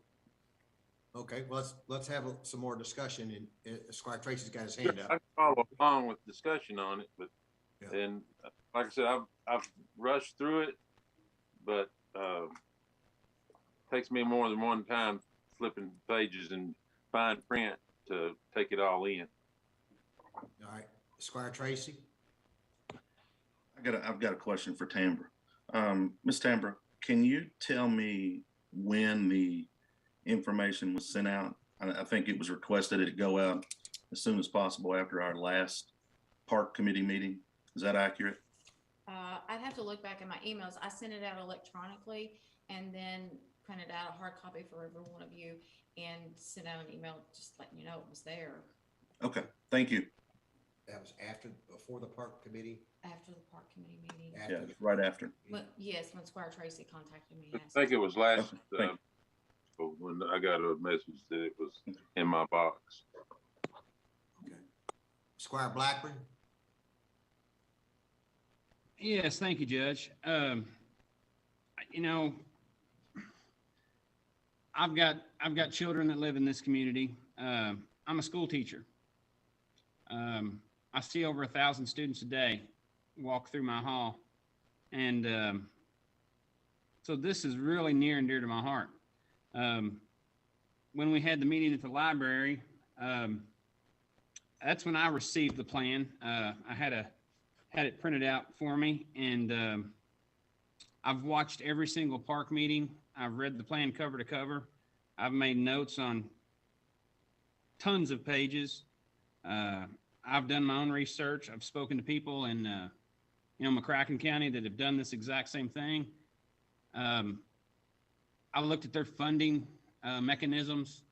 I've spoken to the people that are a part of that. I feel like there's tons of obstacles being pushed in our way by a myriad of folks, and I get it. Everybody wants it to be what they think is best. But I'll have to say, the consultants we're working with right now are professionals. They do this day in, day out. I think they're the premier folks on this side of the country. 85% of the plans they recommend and get built. And I can't tell you of anybody that builds 85% of their plans. I've looked at the square footage of the buildings. I've looked at the price per square foot. I've dug deep today and did a lot of research. And I go back to the funding mechanism. We wanted to place an opportunity to research funding mechanisms in this plan before we even started, and that was shot down for whatever reason. And I understand, but we got to move this town forward. I know the guiding principles. It was said in the meeting at the Paul Sawyer Public Library. The guiding principles were the issue for the pool, and I get that. It was the number one thing that people wanted. but also in the documentation, and I'm just going off of memory. I'm not even looking at my notes right now. It was about fourth. It was down the list on stuff that people were willing to pay for. And I know the funding mechanism that they have in McCracken County with the Sports Commission, it's based on transient room tax. And I know I don't stay in hotels in Frankfurt because I live here.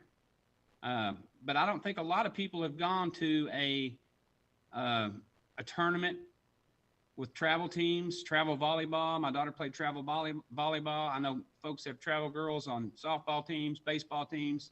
Our teams go to Florida. Our teams go to Myrtle Beach.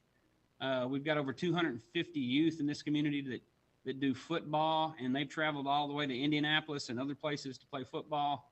You go in that place, you buy an $8 Coke, you leave, you go to a restaurant, you leave, you stay in a hotel.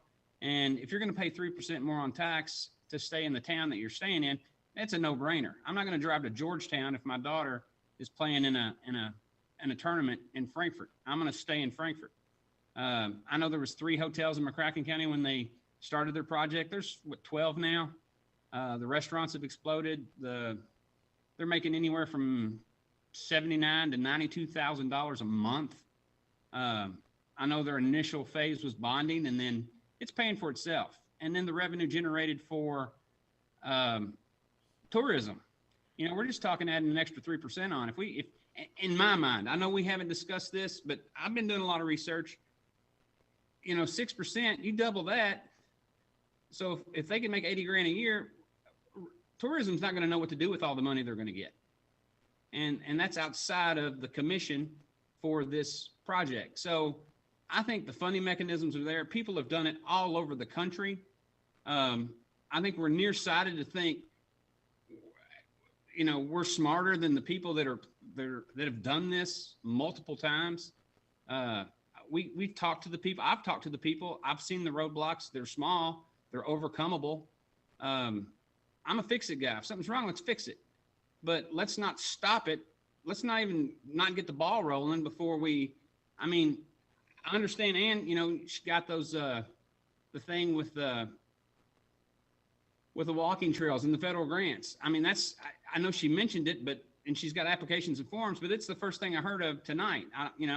I'd have liked that to have been in my packet that I received 48 hours ago.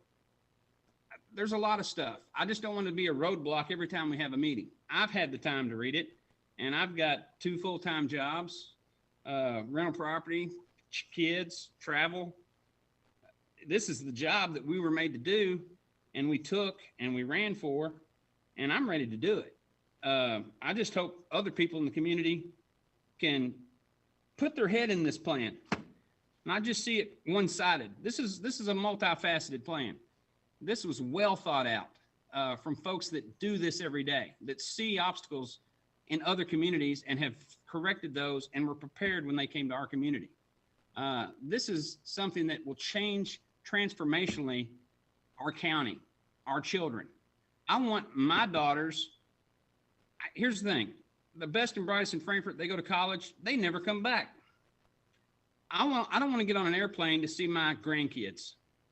I want there to be a quality of life here, an opportunity here that they can look forward to and that people can look forward to. I know a lot of people come back here in retirement because of family, but we lose that with the homestead exemption. They don't draw the revenue. We need something, and we don't have it. And I think this is the best start we've seen since Swim Play Frankfurt came across the board. And I'm saddened about that, but I don't want to even talk there. We're moving now, and I'm ready to move. I'm ready to vote on it tonight. I just like the other people on the court to dig deep, look at this. We were hired to make decisions. Let's make them. That's where I'm at. Anyone else? Squire Sebastian? Thank you, Judge. I'm just gonna, I read in the last 24 hours, I've read the city plan. I've read the county plan altogether. I watched the most recent Fiscal Court Parks Committee meeting. And I believe, Judge, you had invited to that meeting the City Parks Director, I think, and representatives of the Lexington YMCA, which now controls and manages the Frankfurt YMCA facility. So I read about 600 pages in a span of 24, 36 hours. And I found some interesting things, I guess, in those documents. You know, when I read the city plan in its final plan, which was approved, in the recommendation section, they are going to do away with 2 tennis courts at Juniper Hills Park. They're going to convert those into futsal courts. That's going to cost them $62,000 and be a 2-year short-term project. I think the remaining, from what I recall in there, the remaining courts at Juniper Hills are going to be relined for pickleball. Now, I think they plan to hopefully be able to convert from one thing to the other, depending on trying to, I guess, touch all the offerings, as many offerings at that park, and to attract additional users for that. But that's also going to be a $62,000 cost. I do know that during that February 21st meeting of the Fiscal Court Parks Committee, the city parks director said that even though an indoor pool was a priority in the city plan, it was left out of the city recommendations at the end of that plan because the city was working with the Lexington YMCA to build a facility that includes a pool. And that was going to cover the pool needs for the community. And then the Lexington YMCA staff went on to discuss, I think, the substantial expense of an indoor pool operation. Now, you all were part of that meeting, so you all, I think, Judge, you were there, and Squire Tracy and Squire Muller. So you all may have some other firsthand information. I just watched it after the fact. But they elaborated on figures for specific pools that they operate indoor in Lexington. And then I think the city parks director added some information about the expense of an indoor pool in the park system that he was previously with, saying that just to replace the air conditioning unit that serviced that pool was $500,000. And then that he went on, I guess, to mention that in an indoor facility, I did see, I guess, in their plan that it was, they really didn't have that as a recommendation in the final recommendations of their plan. I did see a recommendation at the end for an indoor gym, but it was really for a feasibility update of, $31,000. So I guess, and then I guess on my comments for the Lakeview Park, the master plan there, I guess when I went to meetings and I've heard from people, I've observed, I guess, what I would call considerable passion from groups in the community. They're advocating for specific programs and specific elements of programs. And I guess the way I understand that the details for those things will be addressed in that design build phase for this project. For example, as I read this project, the written project for the Lakeview Park Master Plan, it does talk about the inclusion of a driving range. And I think there was some misinformation. People had reached out to me to ask, there was some email going around in the city saying that I didn't want a driving range. I haven't even been involved in the direct project. So I talked to the golf pro immediately and got that squashed. But when I read this plan, people were talking at the library about specific sizes for a driving range that are supposed to be in this plan. There's no detail in there for that at all. That will be discussed and hammered out in the design build. But what I did see was passion for those folks saying, we want this, and these are the sizes we want of specific things. I read about tennis in this master plan. That's going to be included in the indoor multi-purpose facility, but as are other programs. So I guess, hopefully I didn't fail to look at all the details, but I read 600 plus pages in the last day to try to come prepared to this meeting, and watch the most recent Parks Committee meeting where the city was involved in that, and folks from Lexington were here that control the YMCA now. So, I feel like based on those three things, both plans and hearing that, what they had to say at the meetings, I think I would be ready to go ahead and pursue this tonight, because I think this is one of those opportunities that comes along once in a lifetime. And if we miss it now, we've missed it. Thank you. Okay. Anyone else? Anyone else? Squire Moore? Judge, you might remember this when they revamped Juniper Hills. The plan was to build a Olympic type or size pool, and we as Fiscal Court wanted to cover that pool, and they thought that was great. They would do it, but they didn't do it. So I don't hold any stock in what the YMCA says they're going to do until they do it, or the city is in that matter. So I would rather with the city and build something that's really what we want. Squire Muller? Thank you. Excuse me. Thank you, Judge.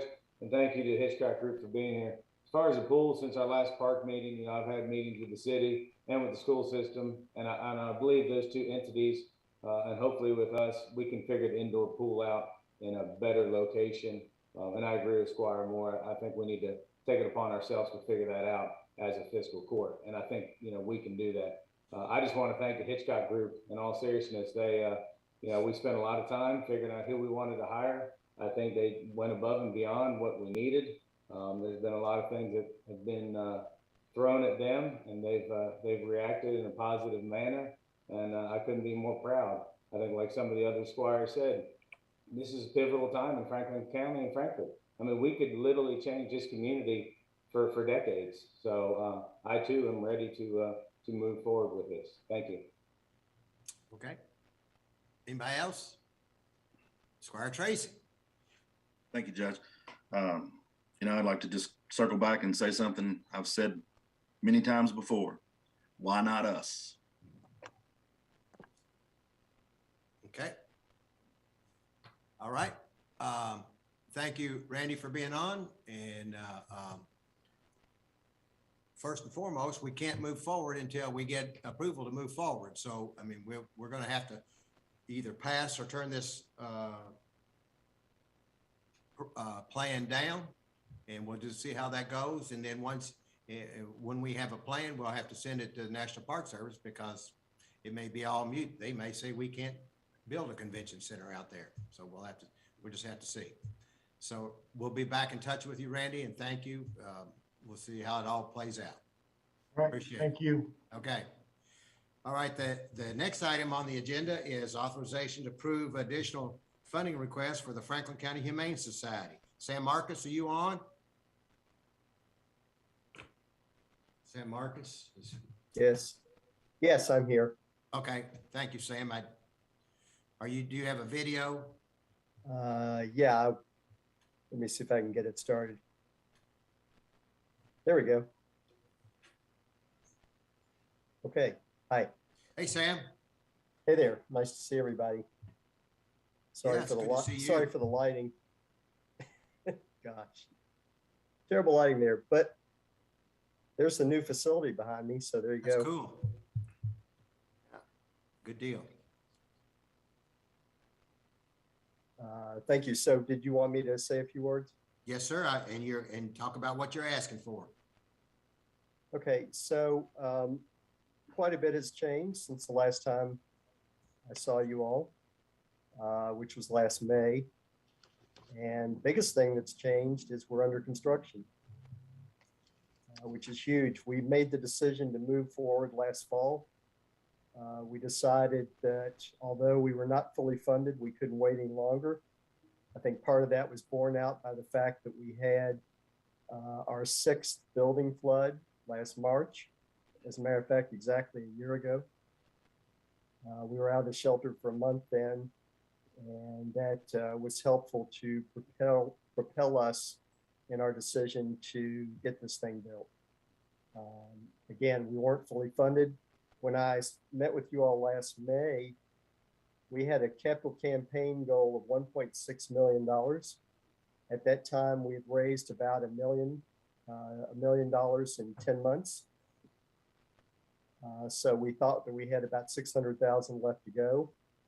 Of course, then the pandemic dragged on for much longer, as we all know, than we had hoped or expected. And in the interim, then when we made the decision to go forward, we of course had to submit the project for bid. And of course, the bids came in well above what our budget was. We made every attempt to reduce that as much as possible, but we were probably about 15% over budget from the bids. Undeterred, we actually went ahead and instead of raising our $1.6 million campaign goal, we raised $2.4 million. We raised $1.4 million in 9 months. We're pretty proud of that. We have now raised, as you have in the letter that I sent you, the Franklin County Humane Society on our own, without any government funds, has raised $4 million for this project. We think that's pretty extraordinary in the city of Frankfort, and we're very proud of that. Unfortunately, now we have been hit with an additional expense for the project, which is $350,000 for the access road. The access road has been named Companion Way, and for those not familiar, it's from the cul-de-sac, runs around to the entrance to the new shelter and our driveway and parking lot, but it also runs past the new shelter, there's a sump pump station there, runs towards city property in the back of the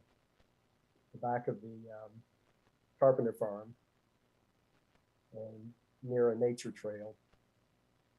Anyway, the access road is $350,000. Now, we have maintained that that really should not be the responsibility of the Franklin County Humane Society.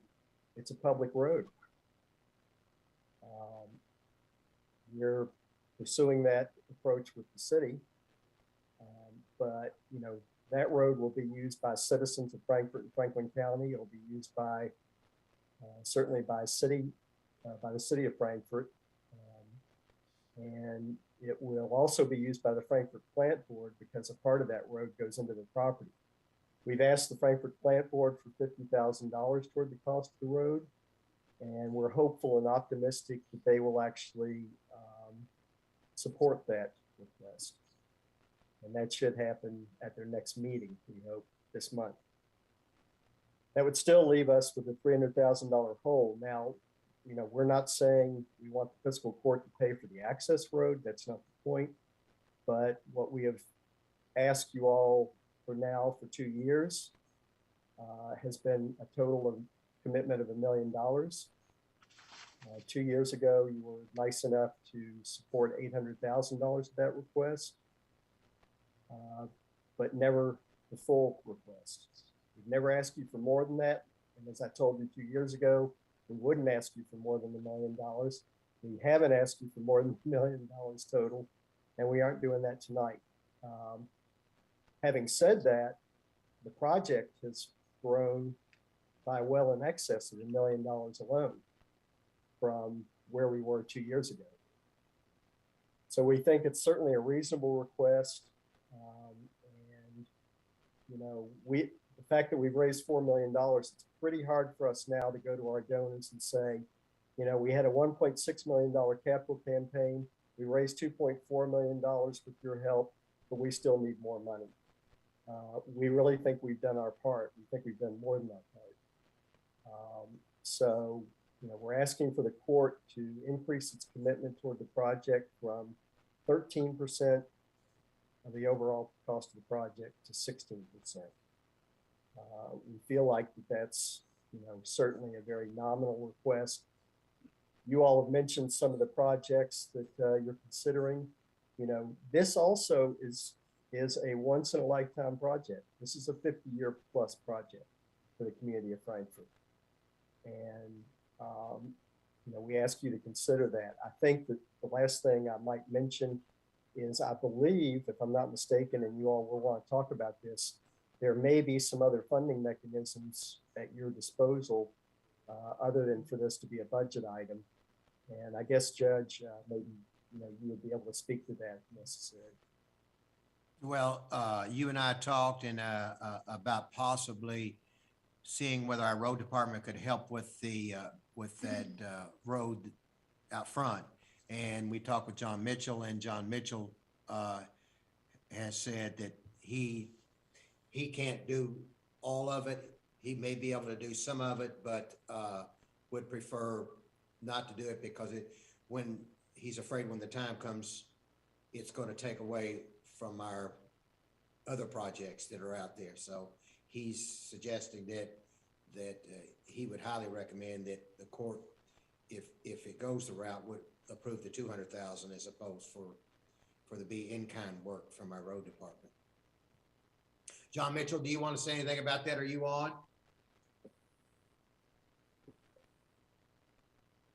Yeah, I'm here. Can you hear me? Yes, sir. Okay. Yeah, I went back and looked at all that again, and the dollars, our dollars are going up too. I don't think it's feasible for us. I don't think anybody's going to really save a lot of money, material wise and labor wise. And I do not have some of the specific equipment for the project, and I've got multiple projects waiting to happen. So something we don't need to be doing, I think. Okay, Squire Tracy. Sam, thank you. Thank you for being with us tonight, and great job on your fundraising efforts. And just a couple questions. I know during I believe the last time you were with us when the court went back and forth and negotiated and made a commitment, it was my understanding the court was pretty firm in regards to not doing in-kind work due to the concern that was voiced by Squire Moore in regards to the road. Would that be accurate? Yes, yeah, absolutely. And I think what I was referring to actually was not in kind, but as far as other funding mechanisms, question about whether there were ARPA funds available toward this. That was what I was referring to. Did someone reference to you that ARPA funds were available for capital construction projects? Well, I think the question's always been out there, and I don't know that it was ever fully answered.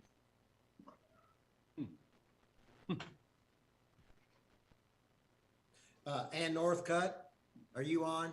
Or Susan? Ann or Susan, whichever. Yes, I'm on. Can you answer that the question that Squire Tracy had? Are ARPA funds eligible for the Humane Society? No. Are ARPA funds available for capital construction projects? There's been some developments with the final rule on ARPA funds that would allow more of our ARPA funds to be considered revenue replacement for government services. And some of those types of projects, not necessarily projects that would incur, be part of a debt process, but projects that could be fully funded, may be an eligible project. Roads would be a possible consideration. So we would probably need to check into that.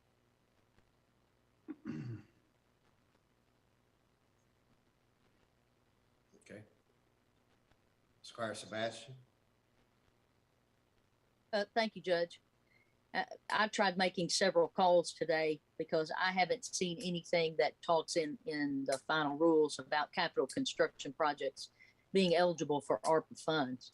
And that's directly what this would go for. So I've tried calling, the auditor's office today.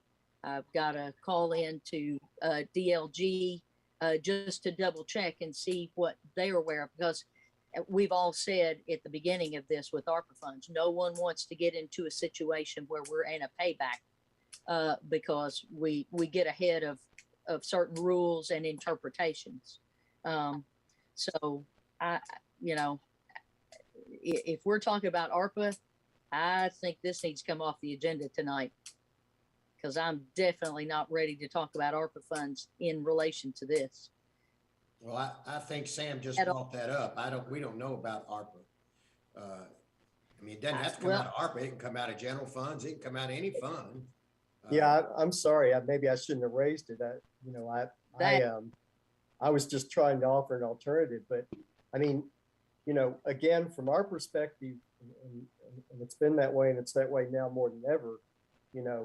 We have always felt like this was a reasonable request. I demonstrated to you all that you had questions about your budget last year, and there was discussion as to whether there was really a $3 million surplus last fiscal year, and as it turned out, you had it. At the time that we made our request, I think there was some skepticism on that, but that's been proven to be the case.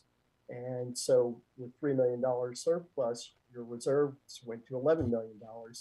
So, whether you have the ability to use ARPA funding or not, or whether you take it out of general funds, our feeling has always been the request is reasonable, and our feeling has always been that you have the ability and the resources to be able to do that. And we would hope that you would support the project to that extent, since it is a 50-year project, since we have raised $4 million of what is now a $6 million project, and that you would want to, when we open this facility in a year, that when you come to the grand opening, you will feel like you played a significant part in bringing it to fruition. And quite honestly, a 13% part is really not your share of the thing. I mean, even a 16% part isn't representative of what the county receives in terms of services from the Franklin County Humane Society. So, the request we feel like is eminently fair, especially considering the circumstances we've faced. So for 18 months, 19 months now, we have, busted our butts, so to speak, pardon the language, to raise $4 million. And, we're just coming to you, asking you to help us finish this thing out so that we don't go begging for more. Okay, Squire Moore, and then Squire Tracy. Thank you, Judge. Yeah, there's no doubt that we owe a lot of gratitude to the Humane Society for their work and what they've done. And I told them when they looked at that lot that road's probably going to be $500,000. I'm still don't think 350 will do it. It might do it, but we're in the middle of trying to build a road department, and people think we have all this big surplus. When you add up our road department, our sewers, we got people out on the south end that are in bad need of sewers, and looks like we've got the votes to do our own Taj Mahal out at the park, and that money's gone. I mean, we're going to build a 40, 50, $60 million facility out there. They may say 30 something, but it'll be 40 or more. So we need to really think about this. And as far as ARPA, if we're going to look at that route, we better put this off until we know more about it. Thank you. Squire Tracy. Thank you. Sam, recently, and it was either in the paper or on the news, you were quoted saying that this facility would be able to that you could potentially help surrounding counties. Does that mean this facility could potentially turn into a regional humane society? No.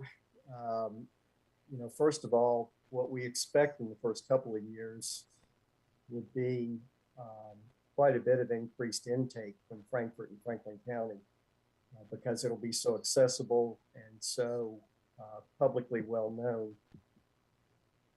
However, that over time, the goal is and has always been to reduce the homeless population of animals in Frankfurt and Franklin County. And part of doing that is by being aggressive in providing low-cost community spay-neuter services, which we've already been doing, but which we feel we can greatly increase in the new facility. So over time, there would be the potential, if intake did drop, as we hope it would, that then we could look at starting to help some of the surrounding counties to a certain extent, maybe by either, helping them with their spay-neuter services or doing what we could to assist them with the challenges they face, because really the counties, some of the counties around us, aren't able to service their homeless animal population the way we have. And so, that's a long-term goal. We don't know that that would come to fruition, but that would be the hope. Squire Tracy. In regards to those surrounding counties, Sam, would it be accurate to say that the county is doing what those counties are doing what's required of them? Would that be accurate?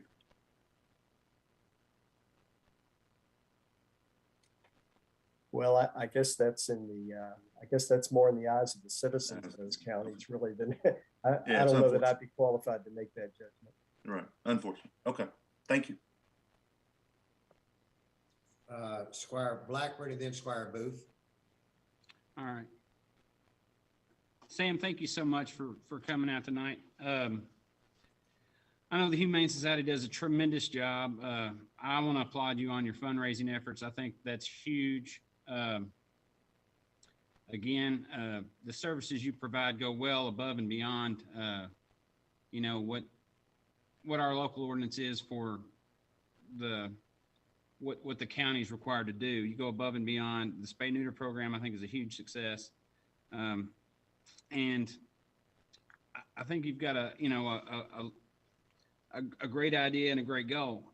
But at the same time, I remember I was on the committee that looked into this with you guys. I sat at meetings with your architects and engineers and in meetings with the city, and we came up with a couple of different options. I deeply researched the last 5 facilities that were built in the state and surrounding states with the same size population. And I just always been, looked at this job as being as fiscally responsible as possible and getting the best bang for our buck. And I'm not saying we're not going to get our bang from the buck from you, because we do.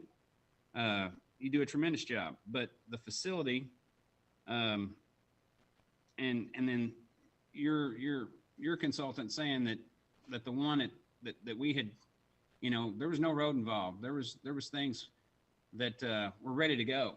Y'all would have been in there for over a year now, and I get it. And we've had this discussion back and forth before, but I've seen schools built, I've seen homes built, I've seen office buildings built, and I think we're fiscally liable to do what we need to do to take care of this problem. But at the same time, I don't think putting more money towards a building that goes above and beyond all of what we need is the best use of funds. And I don't want to see animals having a nicer building than what we put our school children in. And I'm not saying I don't want y'all to have a nice building. I'm just saying I think we could have done this for less money and still met every need and gone above and beyond. So that's where I'm at. But at the same time, Sam, I applaud you. You guys are awesome. You do a great job. I just have a difference of opinion. Squire Booth. You're on mute, Squire Booth. Thank you. I apologize. No problem. I have been an avid supporter of Humane Society for years. And I think it's interesting that we are thinking about funding a multi-million-dollar master plan for Lakeview Park, but we are hesitant to try to find $200,000 for the Humane Society. Mr. Marcus has tried not to ask for more than he originally asked for. And I understand that he is trying his best to hold to that. And I think we owe him that money. And if we had given it to him when he first asked for it, perhaps the cost would have been less. I'm sure it would have been less. But we need to fund this shelter because of our concern and compassion for the animals in our county. And I know a lot of people feel that way. I know a lot of people have children that would benefit from having indoor sports facilities. We had that with the Civic Center. We tore it down. We didn't, the city did. But we need to fund this project. That's all. Sam, you've been real good about reminding us that of our obligation. If you don't mind, since I'm sure there's a lot of people in the general public, go back over what the county's obligation is to a animal shelter, especially if there wasn't an animal shelter, what would happen? Right, thank you, Judge. So by state law, the county fiscal court is responsible for animal welfare in the community. Not the city, but the county is the responsible agency. And that includes housing of homeless animals, housing and care. In our case, the county decided to designate the Franklin County Humane Society as the animal welfare agency. And we accepted that responsibility many years ago and provide both the care for the animals as well as the housing. The county has not had to spend one dime over the last 50 plus years for housing community animals. No, that's not true. If the Franklin County Humane Society did not provide a shelter, it would be the county's obligation to build a shelter and staff it and provide the care without the Humane Society. We've argued all along that if you had to do that yourselves, and I think it's especially true now in 2022, with expenses the way they are for construction, if you had to build a facility yourselves, it would cost you well in excess of $1 million, well in excess. You couldn't touch it for $1 million. So our argument still is, and has been, why not give us the $1 million and let us provide you with something that we can all be proud of, not something that will make do, not something that will provide the most limited amount of services possible to get by in a state where animal welfare is ranked one of the lowest in the nation. If you go to animal facilities in other counties throughout the state, you'll find that they are substandard. But there's no enforcement mechanism, or money to bring those up to standard. The Franklin County Humane Society is has already, with our $4 million, has provided you well in excess of what it would cost to do this on your own. So, I hope that clarifies. Okay, Squire Muller. Thank you, Judge. Sam, thank you for being here. I think people don't realize how hard it is to be on the fiscal court. To Squire Moore's point, Squire Booth, everybody, or Squire Tracy, everybody's asking for money, and but I think over the last many years, we've been very fortunate to have the volunteers and the people of the Humane Society do what they do. And I was proud of the court for getting to that 800. It wasn't easy. I mean, I remember that meeting very well. It was back and forth, back and forth. But at the end of the day, with inflation and everything else, I don't think the ask is too much. I would much rather give them the money than to have to start a whole thing on our own, with more retirement, more, pay, things like that. So I appreciate what you all do, Sam.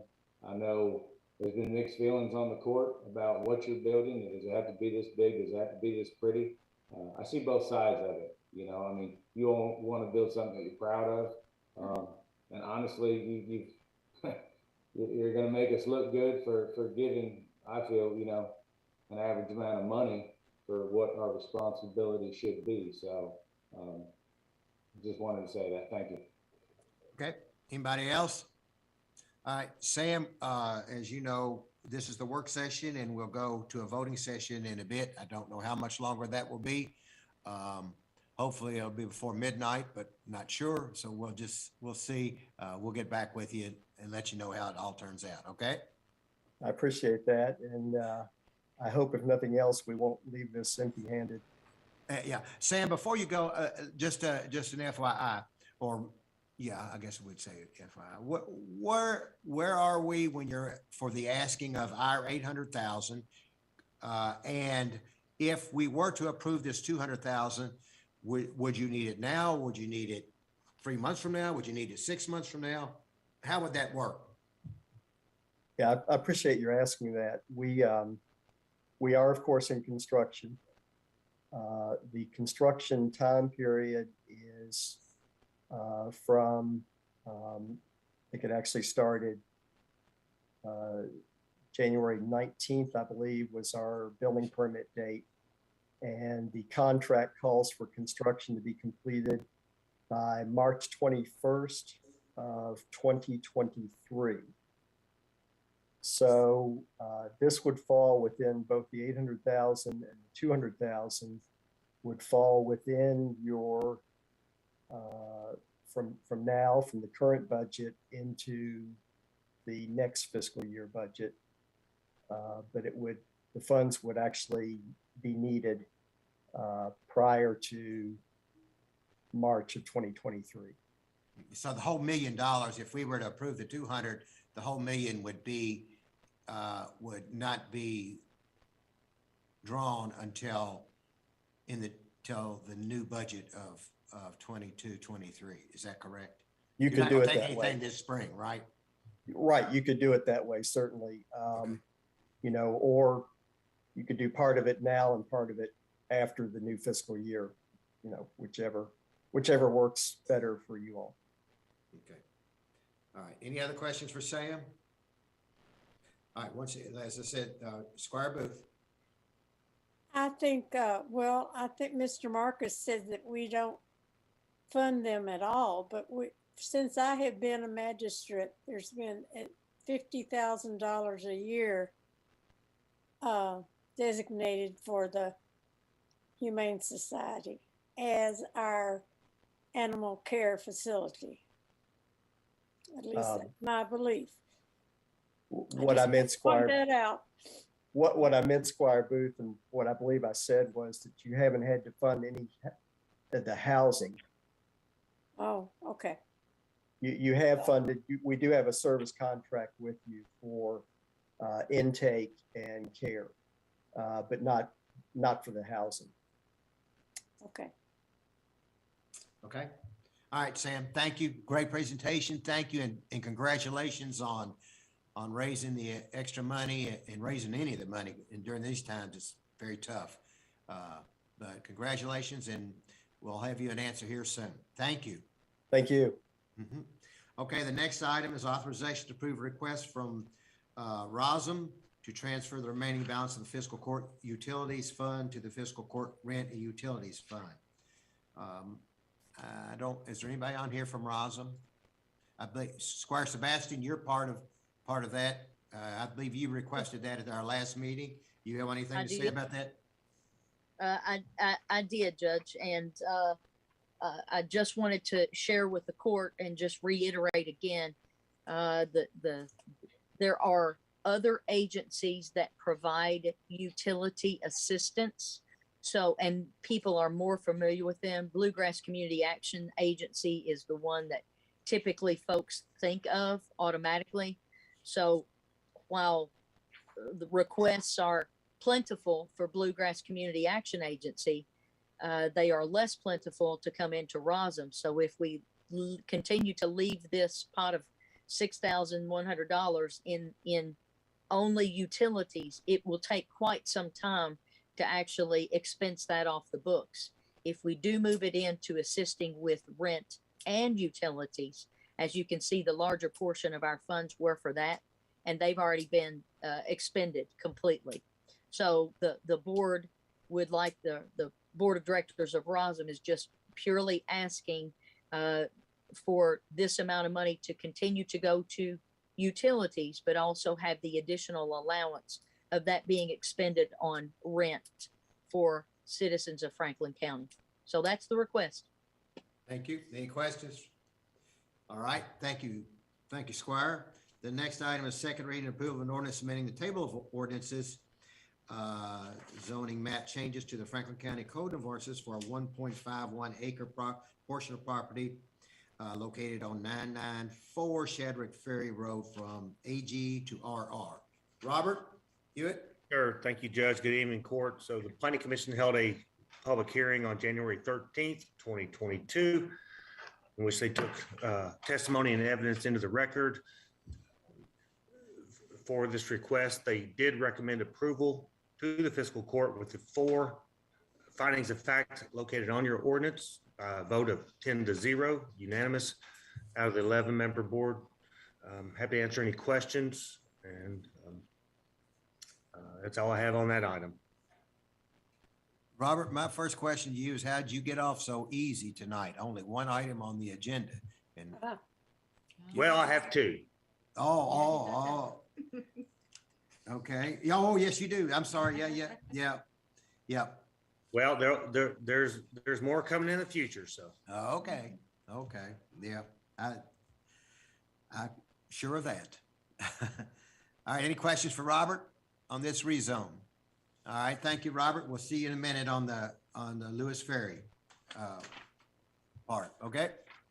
All right, the next item on the agenda is authorization to approve a resolution in support of submission of an application for grant funds with the Kentucky Division of Forestry, the Volunteer Fire Assistance Grant Program. Chief Brewer, NAN.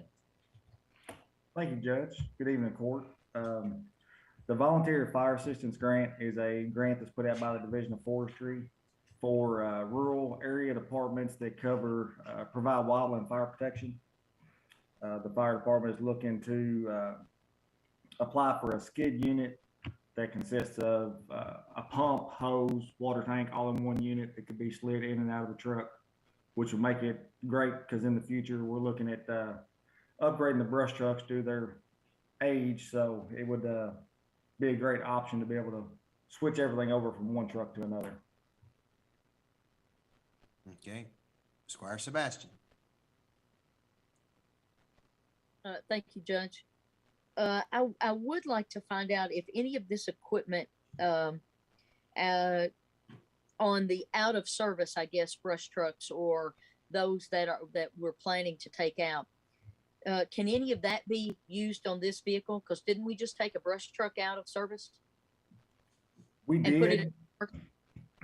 We did. That equipment is being kept in hold for the new brush truck when it arrives. That truck that had went out of service actually had a newer pump that we'd replaced. I can't remember exactly what year, but it was through this volunteer fire assistance grant.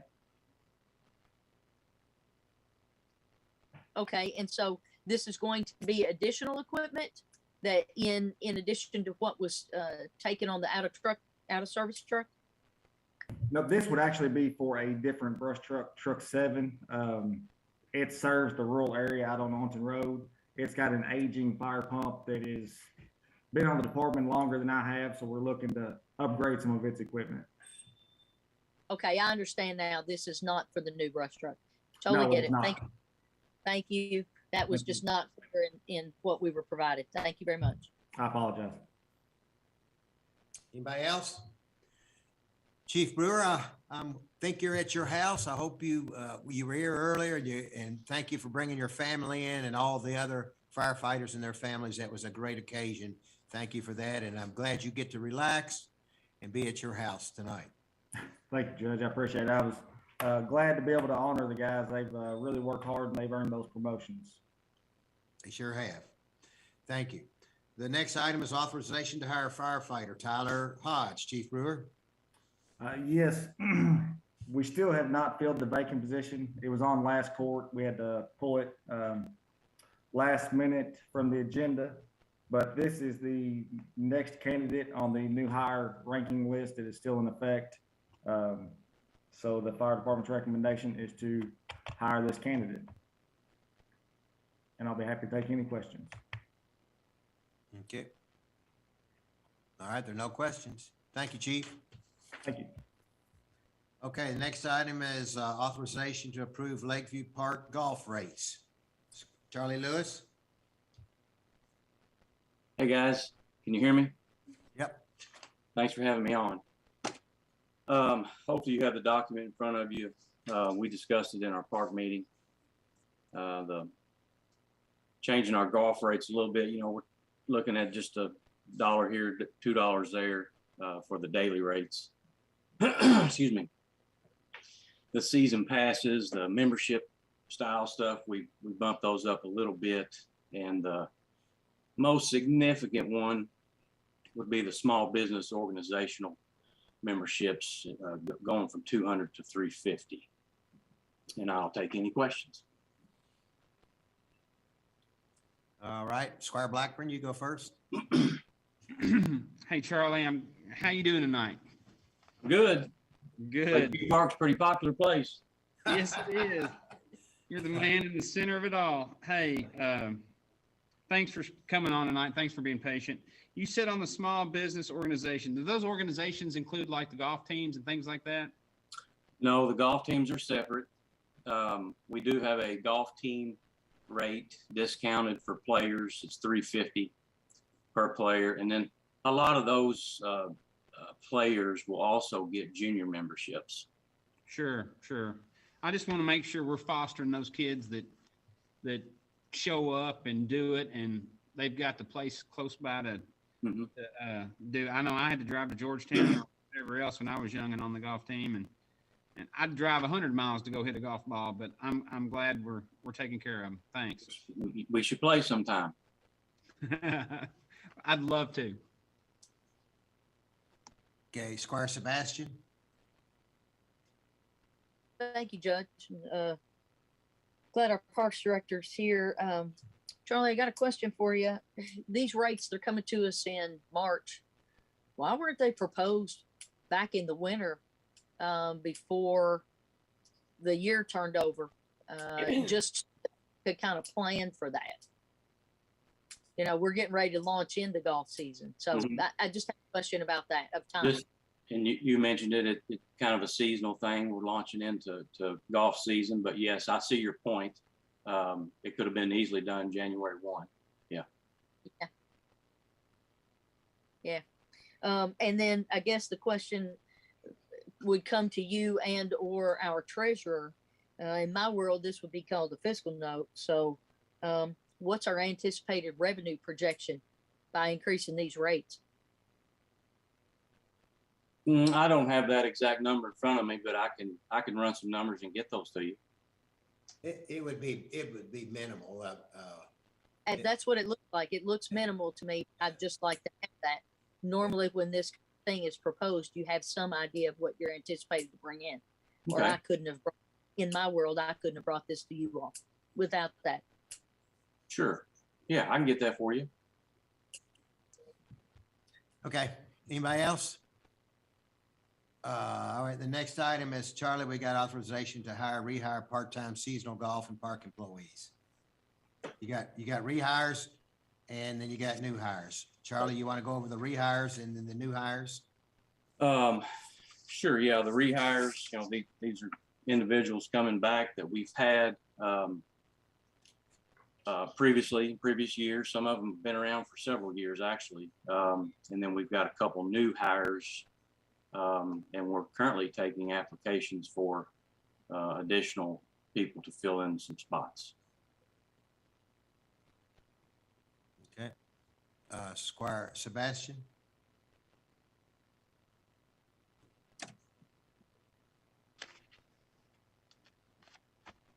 You, Judge, I apologize. Charlie, I did have one other question for you. Have these rates been discussed with any of the groups, or the potential for the rate increases been discussed with anyone coming out there, and anyone had any comment about that? Because this is all brand new to me. I just saw it in this packet, but that's pretty typical of packets. We get them 2 days less, and all of it's brand new to us. So the group, when you mean groups, Groups, players, sports team, anybody that this rate increase will impact, have they all had any kind of information about it? No. To be aware that it's coming? No. And that's typical. We don't normally We do haven't done that, that. do we, Charlie? We haven't done that in the past. No. Okay. We try to, I would check. yeah. We try to keep, especially the kids, we try to make those as affordable as possible. And it's still the best rate in town. I mean, you can't hit a range ball any cheaper, especially in the region. Greens fees, card fees, it's all you guys got the best rates in town and regionally. Okay, Squire Muller, I thought I saw your hand up a minute ago. Did I? I don't think so. I did, Judge, and I put it back down. Charlie, the only thing I was, and we talked about this in the park meeting, Squire Tracy and Judge and I are on the park committee. The only thing I was thinking about is, with all the T's, after the conversations we had on Lakeview Park project, I went up there to actually physically walk the T's so I could understand what everybody was talking about. They're not individual boxes. They're a big, long area, and it's spread out and it's deep. And I understand now, after talking to like Jamie Bennett, people move around because things need to be fixed. The only thing I had a little concern on is, and I think and I'm like with Squire Blackburn, I'm 110% about kids being out playing sports. The only thing that's been sticking in my mind since our last park meeting, I meant to call you today, and I apologize I didn't, was I think the 350 number that kids can just unlimited hit the ball. And I'm worried about that being really rough on the green space. And so maybe that's something we could talk about in the next park meeting. I don't always want to be the cheapest, and if we're going to keep a nice facility, I'm worried if we give unlimited things, it could wear our facility down faster, so it can't recover. So that was my only comment. That's a great point. Yeah, the turf does need time to heal. Yeah. And we moved the hitting area, at various places in 2 different teeing areas constantly. Yeah. Along with mowing and fertilizing and trying to keep that stuff healthy. So, yeah, I mean, and when the golf teams are there, it's packed. It's a crowded house, and we could use more tee space for that matter. Right. But when in the last park meeting, when you said unlimited balls for that, it's been in the back of my mind. So, but we can talk about that more. That really doesn't have anything to do with the rates. So thank you. Okay, sure. Well, I guess, Charlie, kind of help Squire Muller out. If you raise it, you're still going to get people that are going to do unlimited, because it's not just kids doing unlimited. There's a lot of people that want to do unlimited because you can play and use the a driving range. So that, I think, probably the most popular piece of our golf facility is the driving range, wouldn't you think, Charlie? Yes. So, yeah. Yes. Yeah, I don't think, there's not an answer to unlimited other than being able to have enough. And I think this is what was been talked about. That's why you need more space for the tees, the grass tees, to move them around, to make sure that they get moved quite periodically, so they don't, so you're going to dig ruts otherwise, right, Charlie? Correct. Yeah. Yeah. Well, you have to move the tees on the driving range, and in season, that's daily. Every morning, those guys are out there moving the ropes. And then, of course, we'll move the tees on the golf course as well, from the different hitting areas. We move them around to, there has to be time to heal. The turf does. Yes. Go ahead, Squire. Thank you, Judge. So Charlie, just so I understand this, like on the driving range, you have small, medium, large. I'm assuming that size of buckets of balls, correct? Correct. Okay, so that's for your average person. So yes, I guess what I'm talking about is just, you had made the comment in the last meeting, a kid could come up there and literally hit balls all day long. And I'm just worried about the wear and tear. I want kids to practice, don't get me wrong, but I think there needs to be, unless we, want to just wear that grass down all the time, that's just my thoughts. Sure. Yeah. And I appreciate that. I understand where you're coming from. And that's with the season passes, the memberships. That's where you get into the, some will come and hit a small bucket or a large bucket, but they can go back in and fill it back up and go back out and keep going. Currently. Yeah. Squire Moore. Charlie, how long is the driving range? Is it 300 yards? Mm-hmm. It's a little over 300. Yes. I know there's nothing in the master plan on the length of it, but in the meeting they were saying it's 240 feet.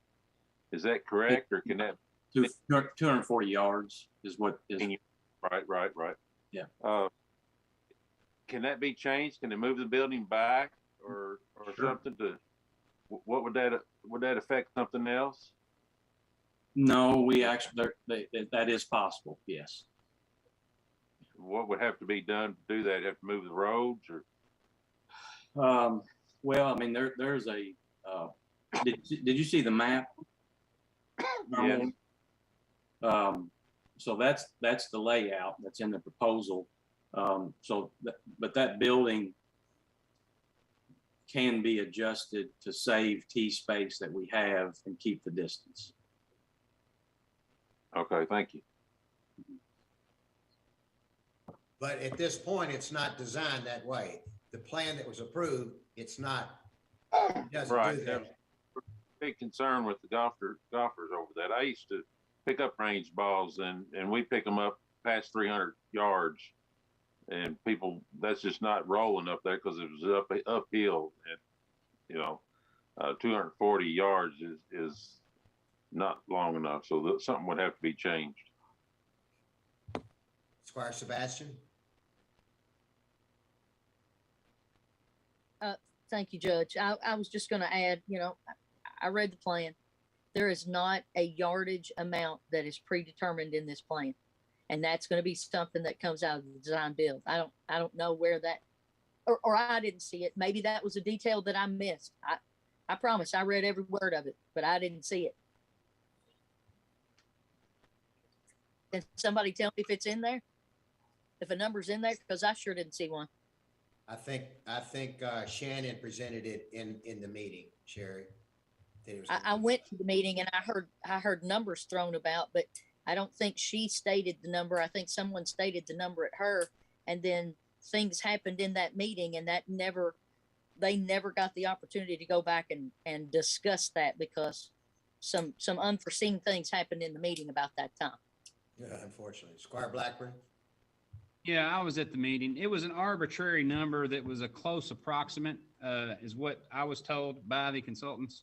And I do believe the consultants spoke with the most concerned citizens about that issue after the meeting had concluded. And I'd like to think that they were reassured that those issues would be addressed. Squire Muller. Thank you, Judge. Yeah, Squire Moore, basically just what Squire Blackburn and Squire Sebastian said. That's all design aspects of it. We heard the golfing community loud and clear, and we don't want to take anything away from them. We want to add to it. You know, this park we want to make better. And so I don't play golf, you know, and so this is just, I think tonight, just to keep in mind, all we're looking at is the programs that the Hitchcock Group presented. That is what community asked for and what our regional needs need. So just want to let y'all know that. Thank you. Okay, anybody else? Okay. Okay, next item. Thank you, Charlie. Next item is authorization to be appointed to the Franklin County Board of Health. I'm nominating L. Travis to a term as a citizen member ending 12/31/23. We received 4 applications, including hers. One of them was out of town, and that's that position.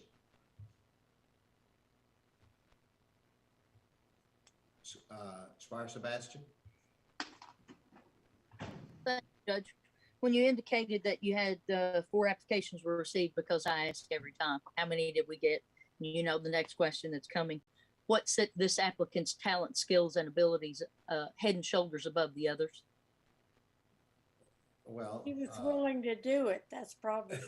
Yeah, I Well, don't. people wouldn't apply if they didn't want to serve the community. So it's not that. There are people willing to serve, but there has to be something that elevates this candidate. So that would be helpful for all of us, I think, to know. And I'm going to tell you that, but I don't particularly like your words of saying head and shoulders above everybody else, because I don't Then think remove that's fair. that. Just remove that. What talent, skills, and abilities elevated this candidate? I'm going to tell you that. And that is because she has experience working with the drug situation in our community. And we do not have anyone on the board. Judy, I called Judy about it. Judy said she would be fantastic because of her experience and what she's doing with Yes Arts and in those programs. So that's why I picked her. You heard her presentation a few weeks ago. I just said, man, we need somebody like that on the health department board. And it's not a criticism of her credentials. It is us being led into a blind situation, as we are every time with this, because we don't know the other applicants. So that is always why I ask these 2 questions. So it's nothing against the candidate that is put forth. It's just to have an understanding of the pool of candidates who are willing to serve our community. Anybody else? All right, thank you. The next item is Robert, authorization to advertise for construction management services for the new road department facility, 100 Lewis Ferry Road. And I'll let you explain how this process works. Thank you, Judge. So in a prior court meeting, I believe it was Squire Miller that had requested the court consider construction management services for the new road department facility. So this agenda abstract is presented to the court for discussion and consideration for that advertisement. Construction management services can provide a variety of roles depending on the budget allocated by the fiscal court.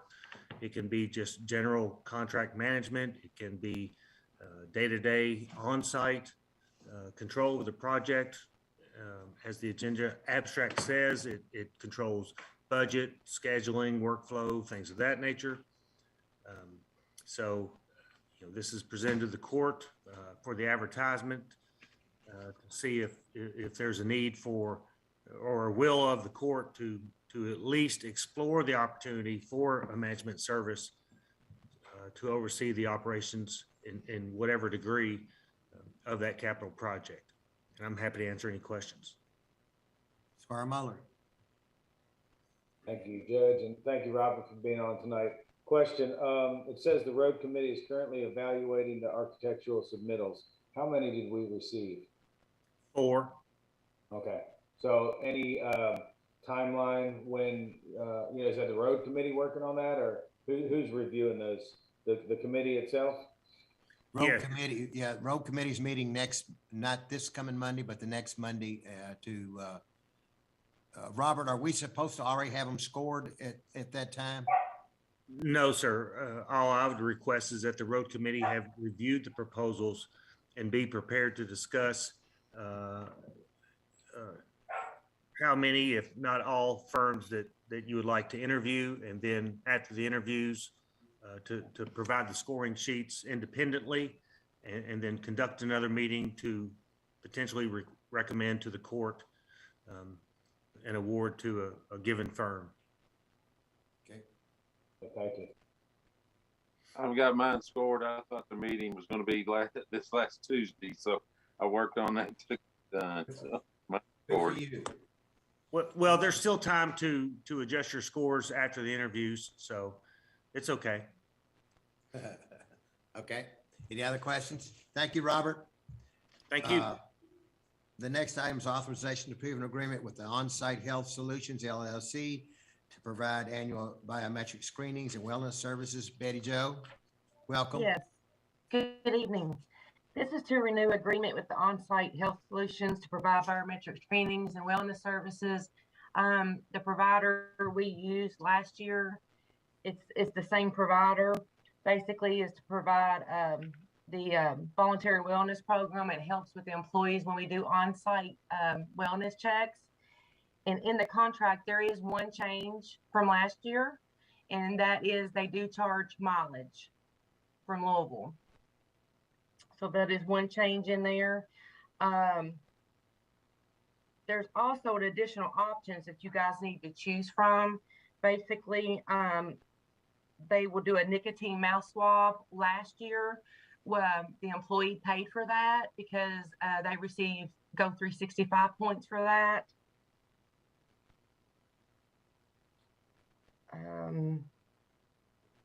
I believe that's it. That's the only change that from the contract from last year is they charge mileage at 44 cents per mile.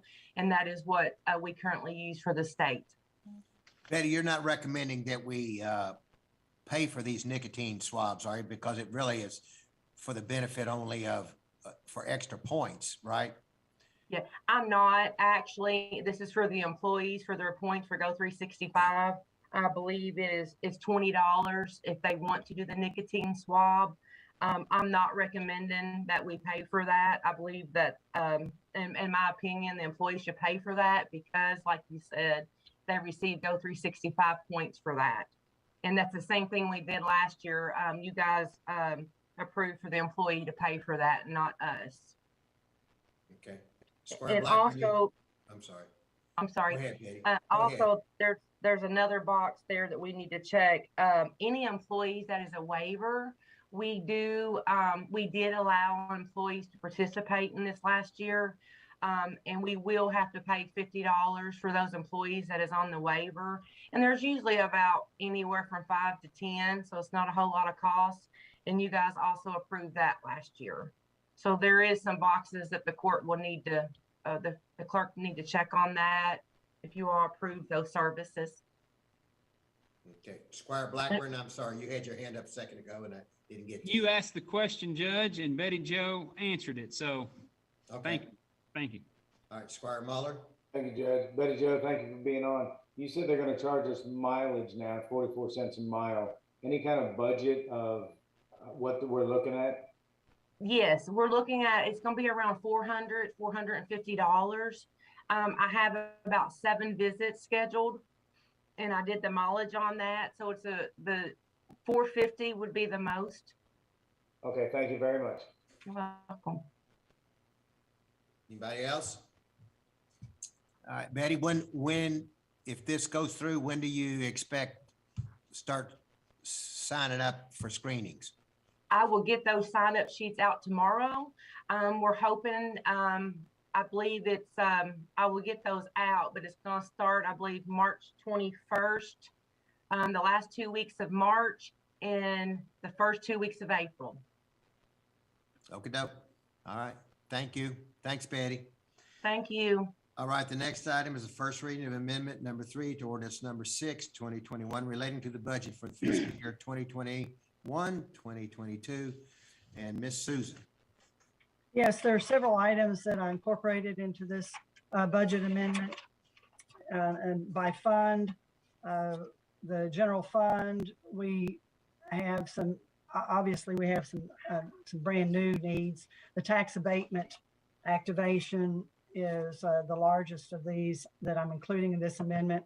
We have several of these economic incentive programs locally, and this is the first time we've had one that has been eligible by virtue of the number of jobs that they've brought into the county to work to get part of their exercise their local option for the incentive. And that's around $72,000 that we need to fund that line item.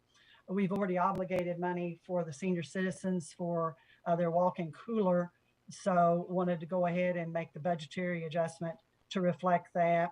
And the compensation study, again, we made the contractual obligation for that, but that was not included in the budget. So wanted to go ahead and get the budget straight for that obligation.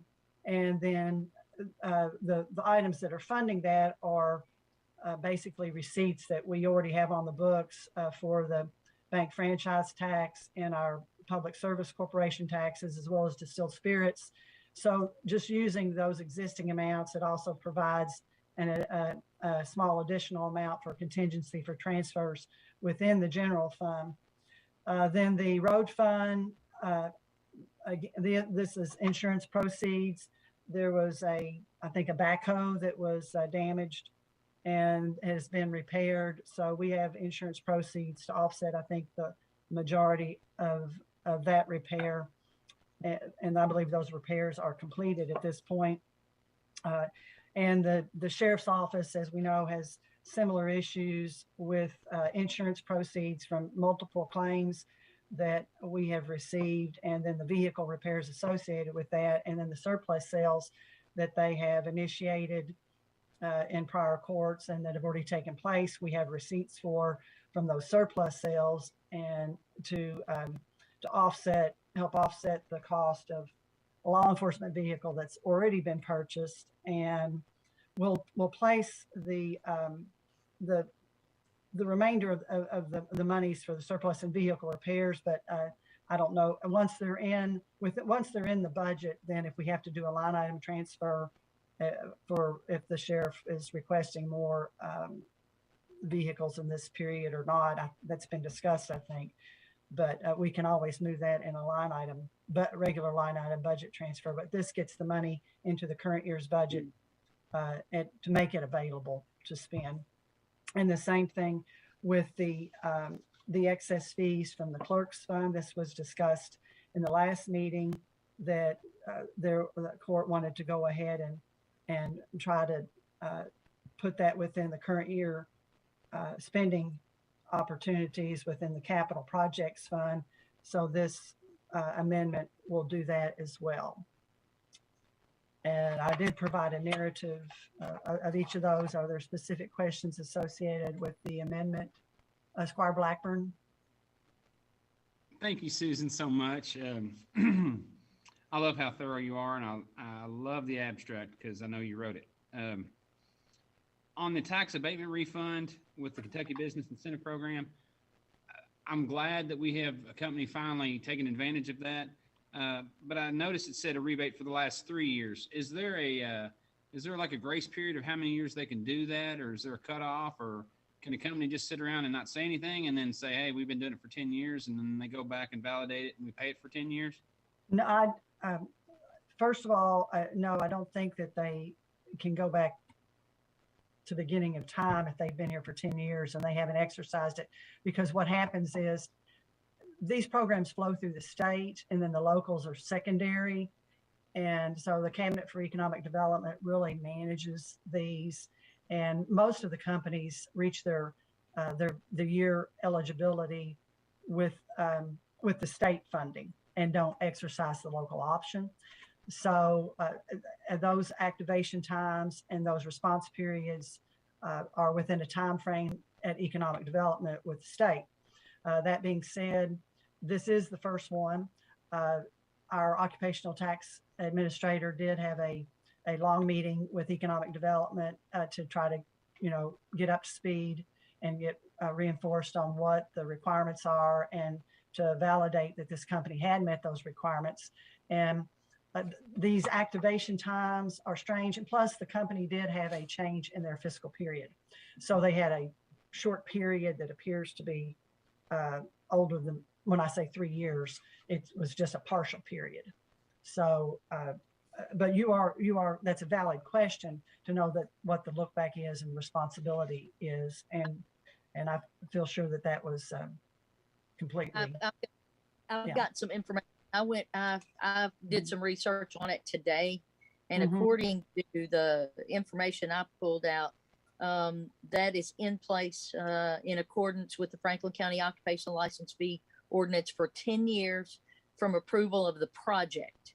So there is a clock that runs on that. It's a 10-year clock, according to this. And I've got the notes on all the companies that this is eligible for in Franklin County. Blackburn. So we're saying they could go back 10 years? Because I know the federal government, you can't go back. If the federal government owes you money for 10 years, they're not going to give it to you. They're only going to give, there's a time frame. So I was just wanting, I mean, I know they've earned it and deserve it, but at the same time, I want to know what the maximum amount of years is they can go back. Susan, it's 10 years from when it starts. It's Right. it's when it starts. So they have a 10-year period to get it in. Isn't that right, Sherry? Yes, and they have 10 years from October 28, 2016. So they can only claim this up to October 28 of 2026. That's Right. their 10-year. And there is also a local limit. I don't have those numbers right in front of me, but if say the state participation is I don't know, $700,000 because they're going to bring in 150 jobs and they meet that job criteria each year. So all of that has to be fulfilled and again, validated each year. So it's looked at each year, and the activation is also in play as to when they can start claiming, make their first claim of the rebates. So it's it is an involved process that has to, and this, like you say, this is valid because this is our first local activation. And for everybody's benefit, we have notes in our audit and have for, I think, the last 4 years by state requirements that identify the companies that we have abatements with in order to basically demonstrate that we're aware of, we have a liability that's out there, that a potential liability for this economic incentive program. So and all of this information is pretty much available online under thinkkentucky.com in detail about what the number of jobs is that the business is claiming to bring, and the economic impact, and the state portion versus, I think the local portion maybe is capped at 25%, I think, maybe most. And this, because it has to be looked at every year, it can be suspended if the company doesn't maintain the required baseline of Correct. Employees. So Yes. just because it went in, that doesn't mean for the next 7 years or 6 years or 4 years, because this was a 2019 number, I think, of theirs. So that doesn't necessarily mean that it will be going forward for the rest of that time. And the data that I pulled also has the origination date for each of the 6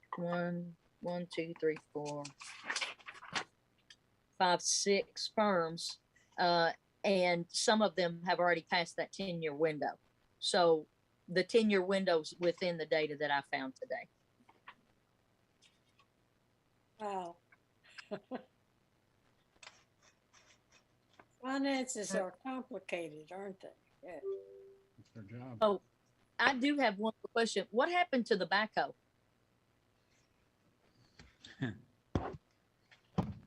I don't know.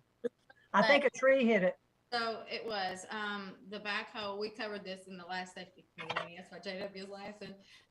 It had a flat tire, and while John was waiting to get the flat tire repaired, a tree fell over on the backhoe. Acts of So God. did it knock the cab off? Did it just knock the cab off? I don't know the exact damage, it was an insurance claim. John, are you on? Yeah, I'm here. It was the back boom. It bent the cylinders and tore up everything on the back boom, basically. That makes more sense. I appreciate that, John. Thanks, bunch. Susan, do you have any more? Isn't that enough? Yeah, okay. All right, thank you, Susan. Let's go to other business. We've got several things in other business, and we'll just start here, and then you all may have some too. Mr. Sparks, we've got some agreements that we need to relook at, if you don't mind. And welcome, Mr. Sparks. We haven't heard from you all night. Welcome. I've just been listening to you all dole out words of wisdom that I'm sure I'll fall asleep on later on. But you got three matters that the court's going to have to address, and I'm proud of all three of them. We got a miscalculation from the state through AOC on what they're charging for mine, Mr. Cleveland, and our victims advocates room over here in the courthouse. They overestimated the cost per square foot. So when they presented it to the judge, I think it was this morning or this afternoon when I finally got it, the question was what to do with it. And I said, well, two things. Number one, I want the court to know about it because it's kind of cool. And number two, hell yeah, I want the court to know about it because it's kind of cool. It reduces a little bit of our overall expenditure. So it's back before you to revise the contract with the lower number. What I've asked the court to do is to consider that in one fell swoop because you've already approved the overall lease agreement. It's just the revision of the amount over here in the courthouse that's changed. So that's item number one, Judge, what I would call it number one. Okay. And number two? Number two, a couple of weeks ago, you all were here involving some work involving Brighton Park and some work up there at the retention area, and they were going to do some repairs, et cetera. I remember specifically there was a question of the Komatsu thing that we were going to have to do, and that just happened to be the only one that we've got. So y'all may remember that kind of well. When it went to the city, they wanted to delineate that the city would be responsible for the direction of that program with Kroger's, et cetera, and that each party would retain their own items. That is, whatever you bring in is what you take out. That was a little different than what we had it. And I don't want to get sideways with the city once that goes up to AG, et cetera. So they did add those two items at the bottom. And I would ask the court to go back and reconsider that to include all of the amounts that the city added into it. And that's the only matter. Okay. And number three? I'm sorry, Judge. I combined two of those at one time. That was the matter involving Mr. Cleveland, Ms. Hanson, and my offices. To combine those into one item as opposed to separate it into three. I don't think that's necessary. Okay. So that was the only two. I'm sorry. Okay. Any questions? Squire Blackburn, I'm sorry, you had your hand up a second ago and we didn't get to you. No, I wanted to know who caught the overcharge on the square footage for the AOC gave us the wrong quote on the first time, and so they ended up and honorably so, they just sent a letter and say, yo, guys, we're going to get you for the higher amount. You need to change this. And I said, oh, that's a good idea. Number one, I want the court to know about it because it was an error. And because it was material error, changing the square footage, I thought that the court ought to take at least a side view on it, re-sign it back with the lower amount. That's outstanding. That's awesome. Thanks, Rick. So I just wanted to bring that back to you. It's just the right thing to do. So there we go. Okay. The next item that I have in other business is I started by saying this is a very, very, very sad day that we make this announcement. You all got it in your packet, I mean, and this announcement is that Ms. Susan Lawrenson is going to retire. It's happy day for her and a retirement, sad day for us because of who she is and what she's done. With that, I've asked Betty to, I'll bring Betty back on and ask Betty to talk about the advertisement for the position, and then I've got a couple more questions to ask. Betty? Yes, we are going to start advertising this weekend on social media. It will be in the Frankfurt State Journal next Wednesday for and then the 2 weekends after that. The deadline will be the 25th, and then after that, you guys will be going through the application depending what process you want to do. And then hopefully we can get this on the agenda for April 22nd at the latest. This is a urgent need. We want to get this position filled quickly so the person would have time to work with our county treasurer. So I'm just waiting on the process of the court, how you guys want to move forward. And we'll get into that in a second, Betty. Squire Tracy. Betty, good evening. Thank you for being with us.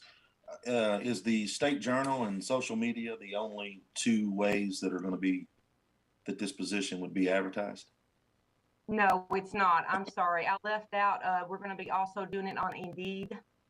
That has been getting a lot of applicants here lately. Anytime we advertise, we do Indeed, and we will do a boost on Facebook.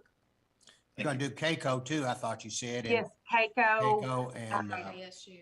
Hold on just a moment. Let me look at my schedule. Keiko, KSU, and the Chamber. Okay. Thank you, Scotty. Okay, Squire Moore. Thank you, Judge. Good evening, Betty Jo. The only other thing I was going to say, I know Susan always talks about going to her training with her association, so I didn't know if they had a classified kind of area not to advertise that with. Thank you. Okay. Squire Moore. Yes. What will the pay scale be, and will we be going with the current pay scale? I guess we will, since we haven't ratified any new pay scale. Currently, the pay scale is 59.5 to 105.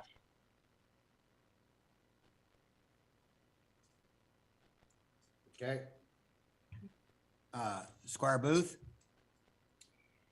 Well, I just want to express my regret at the treasurer's resignation. She explains something that is complicated, and I think most of us really don't understand it, but we trust her to understand it. So whoever takes her place has to have our trust, just like she does. Well said, Squire Booth. Here, well here, said. indeed. Well said. Hey. The next, the part of this is there's two steps, and the first step, I'm asking that Lambert, Squire Moore, and Squire Sebastian serve on an interview committee assisting at looking at the applications. We have no idea how many they're going to be coming in, and to refine those applications down to a certain number. Don't know, but then once they're down to a certain number, then we have an option of taking it back. The whole fiscal court can interview five or six or whatever the amount is, or the other option would be that Squire Sebastian and Squire Moore and myself do the interviews and bring you back a couple if you wanted to, or one as a recommendation. So the first part of it, I need your approval for, or suggestion, any suggestions in other ways that Squire Moore and Squire Sebastian be part of an interview or a reviewing committee to look at the applicants, their qualifications, and then come up with a pool that we could interview. Squire Tracy.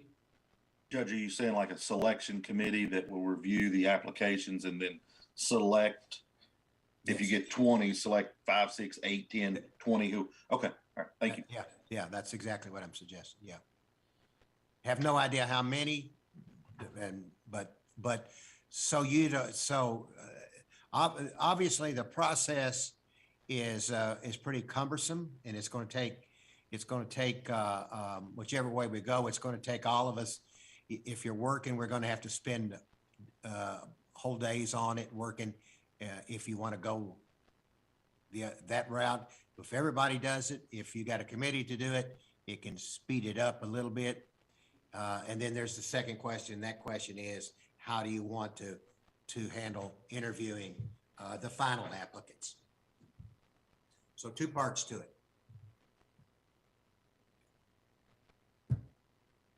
Squire Booth? I think what you said is acceptable, and I don't think we can possibly spend too much time in selecting a new treasurer. It is so important. Okay. Squire Muller? Hey, Judge. Yeah, I mean, my gut saying let the committee, break it down to maybe the top 3, and then the top 3 come in front of the full fiscal court, because we'll all be working with them. Okay. So that's where I'm at. Okay. Mr. Sparks, are you there to say something? Yes, sir. And thank you. I just wanted to say again, just how much I appreciated and continue to appreciate working with our treasurer, and look forward to, I guess, both of us wrapping this game up a little bit for a little while. Remember that in that interview committee, when it comes to fiscal court, is closed, et cetera. If you bring 3, 4, 50, 60, however many people that you want to bring in, those would all be subject to a closure of the open records requirement or the open meetings requirement. So you'd have to have a separate series of probably multiple incidences or multiple events where you interview those people individually as part of your decision. Okay. Squire Blackburn, I think I saw your hand up. Yes, sir. Thank you, Judge. Yeah, I agree. I was gonna say 2, but I'm okay with 3. That sounds good to me. The selection committee narrow it down, and then the full court look at 2 or 3. I'm fine with that. Okay. Everybody okay with that? Squire Booth, you okay with that? Everybody Yes. okay? Squire Moore and Squire Sebastian, are you all okay with that? Yes, Judge, I'm okay with that. My only concern was what Rick, I wanted his input, and he gave that. So I know with the full court, it'll be an open meeting. That's fine. Thank you. It'll be a closed meeting for the interview process. Oh, it will? Yes, for the discussion and interview from the court, that would be under the exceptions for the closed meeting. Okay, great. Closed meeting. Yes. Thank you. Okay, Squire Sebastian? I was just going to ask if any of my brothers and sisters on the court have any concerns about myself or Squire Moore sitting on this committee. When I got the packet, that's when I learned I may be participating. So I'm not trying to jump out in front of anybody to do this work, but it is important work. So I'm ready for the task. I'm always ready for the challenge of the work, but I just want to make sure if somebody else is really dying to do it, that they get the opportunity to do it. I see nobody. Nobody's raising that. No, I was gonna make a motion for you. Yeah, if they can sit through your questioning, Sherry, I think they deserve it. That's exactly what I was going to say. So, I think you're pretty thorough, and I think you and Squire Moore and the judge would do a fine job as a team making that happen. So I'm all for it as well. I would wish you would use another word other than dying to do this. It might be better. It might be a better word than that, but anyway. Okay. All right. It sounds like that's what we're going to, Squire Muller, go ahead. Sorry, Judge. Since this is a moving target, and like Betty Jo said, we don't know how many applicants are gonna come in. Do we have to define the number of people we wanna bring in? You know, can we say minimum 3? You know, what if we had, let's just say 50 people, you know, then maybe we need more than the top 3. I'm just throwing that out there to the court. I just want to make sure this is a huge. It's a time killer. Yeah, you would probably want us to bring, if, and I would say, knowing Squire Sebastian and knowing Squire Moore, and myself, if there are 5 that we can't decide from, we'll bring you 5. Okay, I just didn't want to be limited to a number. Yeah. If we get a lot of good applicants in, that's all I'm saying. So I don't know if what we vote on is just the selection committee brings us, you know, reasonable amount, or how the verbiage is, but yeah, thank you. Okay. Your top choices. Top choices, that's right, Squire. Would you all prefer to have these interviews in person or do them by Zoom? Or both? A hybrid? Oh, I think when it comes to interview process, I like to see people's body language and stuff. I'm an in-person kind of guy for that. And that's how we have been holding them lately. So I just wanted to clarify. And I believe if Councilor Sparks still on here, I would call a special meeting. Then we would immediately go into closed session. Then we would come up to adjourn. That would be my understanding. You would have a special meeting, specially called meeting, to interview candidates A through Z. Then upon completion of that interview, close it down, no action to be taken, and allow the membership, well, I guess you could do action, allow the membership to make a decision, come back on it, or put it back on for a real vote at your next meeting. Yeah. Now, Squire, Counselor, correct me, if a certain member can't come to one of the interviews, they are excluded from all the interviews. Is that not correct? You can't, you have to be present at all of the interviews to make it to be part of the process. Don't you think? That is correct. I think that's the correct mechanism. Yes, sir. I would hope that all participants, given what's on at play, would make every effort to make all of the interviews, because they'll be disqualified. They would be subject to disqualification on a later date if you don't. Okay. Squire Muller? Thank you, Judge. So one question before we get there. Who writes the job description, and does that go in front of the committee or anybody, or does that just get sent out? And that's nothing against anybody on here, but just to be clear, so I understand that process. Betty? Can you ask that The question job again? description. The job description. How did you come up with the job description? Basically, we have the current job description, and we let the county treasurer update it if it was needed. And there were some things that was needed updated per statute. And we did that already. So the job description has been updated, and we're going off of that for the ad. Well, Her duties are outlined in the KRS statute. Her duties are, yeah, don't forget that her duties are defined by KRS. And those will be actually with the ad. It will say actually the statute of the KRS for the treasurer, and that will be in there. Yeah. So I have a question.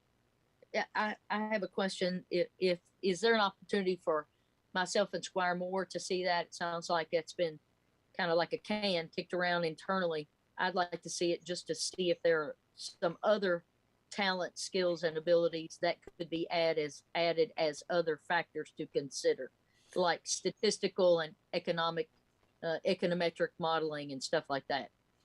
They're all in there. That's in there. But if I'll have Tamara, I'll have Tamara send it to you tonight. But if she's going to advertise it tomorrow, you're going to have to make those decisions tonight about it, or we'll have to hold off the advertisement. Right, Betty? That's correct. It's electronically, it's going out tomorrow. And again, we're going by the KRS statute. Now, don't, and Squire Sebastian, I'm not telling you anything because you've experienced interviews. You know, anything that a job description is a framework. And you can ask any questions related to statistical knowledge or economic knowledge or whatever there is as part of that framework and get a good idea where people stand.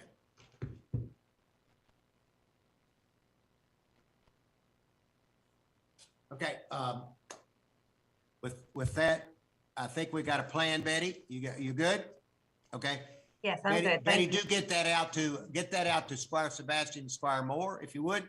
Make sure that they get a copy of that, of the job description that we're sending The out. job description. Okay, Yep. will do. Okay, all right.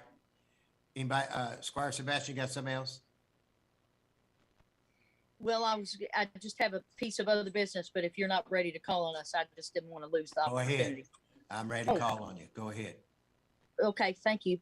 Since Councilor Sparks has been on with us a considerable amount here of late, which is great to see him.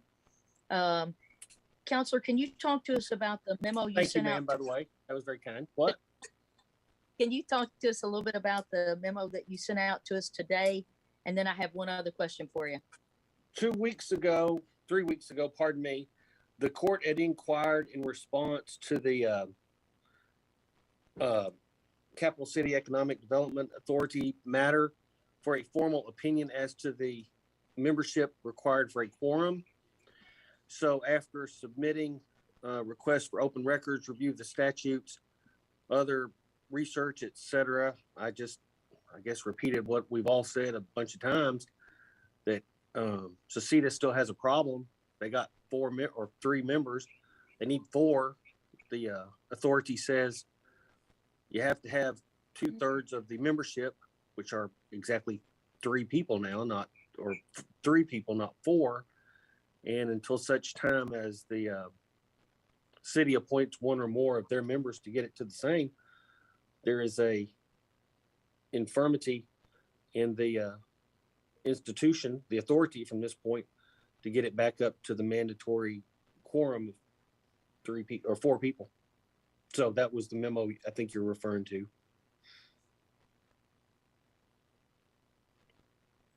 So Councilor, what does that mean? Does that mean they can conduct business? They cannot conduct business? I wasn't asked that question. I didn't get into that question. The question I had was, what does it take for a quorum? The quorum is it takes 3, and until the mayor submits 1 or more, it will be under constant scrutiny. I think it takes 4, you said. I said it's 4 of 6 is all told. It's got to have 4. We've only got 3 now. Thank you, sir. So can you issue some information to us about those other items? You know, are they able to conduct business? Are they just, because this, I'm just trying to make sense of what this really means for us as a body. At this point, my inquiry was to determine the form, that is the number of people needed, and still encourage all participants, that is the city and county, to recognize their role in that authority to appoint the proper parties, that is the judge and the mayor. Whatever the mayor chooses to do at this point, it's really up to the mayor. What the issue is what is the mayor going to do to fill the 3rd, 4th, or 5th role? If you want to take other actions, we'll take a look at that thing. But the first question you had was whether or not they could submit that budget. Yes, I think that they can submit the budget. The director, et cetera, was all placed before the other members withdrew. It's not a binding budget. It doesn't obligate the county or the city to pay anything on it. So that's still a same. It's a receipt. But it's a real problem with one participant not appointing their respective people. And it's been going on 9 months or so here. So they began in June of last year, May or June of last year, and here we are in March.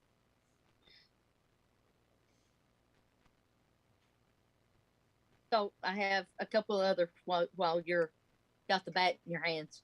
Can you advise with all the CDC guidelines that are changing, can you advise when the emergency order that the county has in place, and I know it's a joint emergency order between the city and the county, when should that, when will that end, I guess? In my opinion, And absolutely never.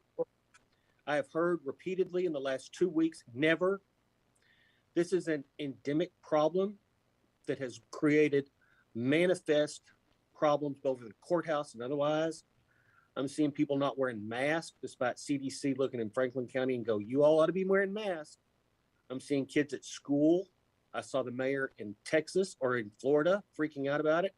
If you want my opinion, similar situations should remain in place at least for the next year until these things can get hammered down once and for all. Other than that, it's a judge's call and it's the mayor's call. We're maintaining everything. I'm going to finish on that one because I'm hot about it. We're maintaining everything in my office until the 1st of the month because things are changing a little bit faster than the science permits at this point. It's politics. It's nothing but politics. I'm not going to engage in it in any fashion. And in my situation, I'm not taking a chance to get exposed to something that I can avoid. And if you all feel like you want to do that for your benefit, more power to you. But when you come to my office, wear your mask. So that's all I've got to say on that. If Squire Sebastian would allow the emergency management, myself, and the mayor may or may not be part of it, but we are meeting on Monday to talk about it. Well, and I hope that when they meet it, they actually use CDC numbers applicable to Franklin County because we are not out of the same phase that we shut down on exactly this time in the last 2 years. Okay. And I have one other question, and that'll be the end of my questions and other business. Okay. A letter was issued to I think the Farmdale Water District. Have they responded back yet? No, they have not. Oh, I didn't do that one, ma'am. I think that exhausts my efforts, but yeah, that's the only truth I've done it. That was the judge. I think he signed that one. Did they have a timeline for response?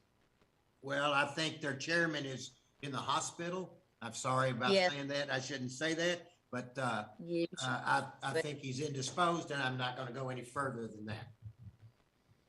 All right, so we're waiting for the full board to be available to respond. Thank you. I think that would be fair. Yeah. Thank you. Okay. Squire Tracy. Question for Betty Jo and or the compensation committee. Can you give us an update on where we're at in regards to the compensation study?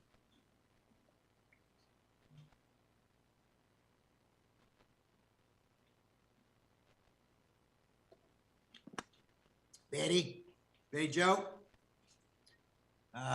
She may have gotten off, Squire, because she probably thought she was through. I'll tell you this, we had a meeting with a preliminary meeting a couple of days ago with Johansson Group to give an update. And I think that their goal is to get it to us, the compensation committee meeting, I believe, by the end of March, and then to be voted on at the April meeting.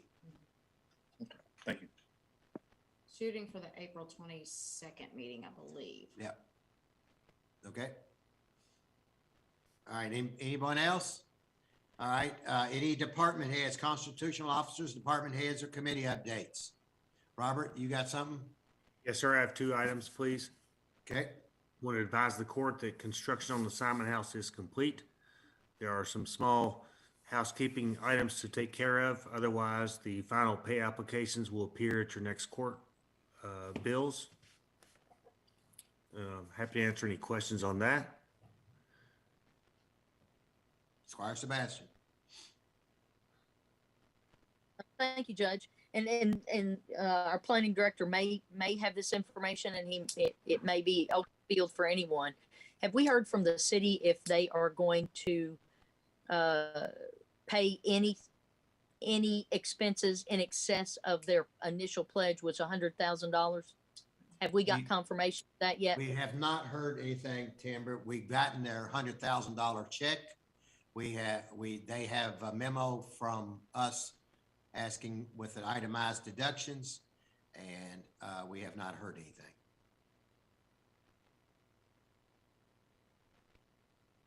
Any other questions for Mr. Hewitt? I will say this: I've asked Rachel Foley at the Simon House to come up.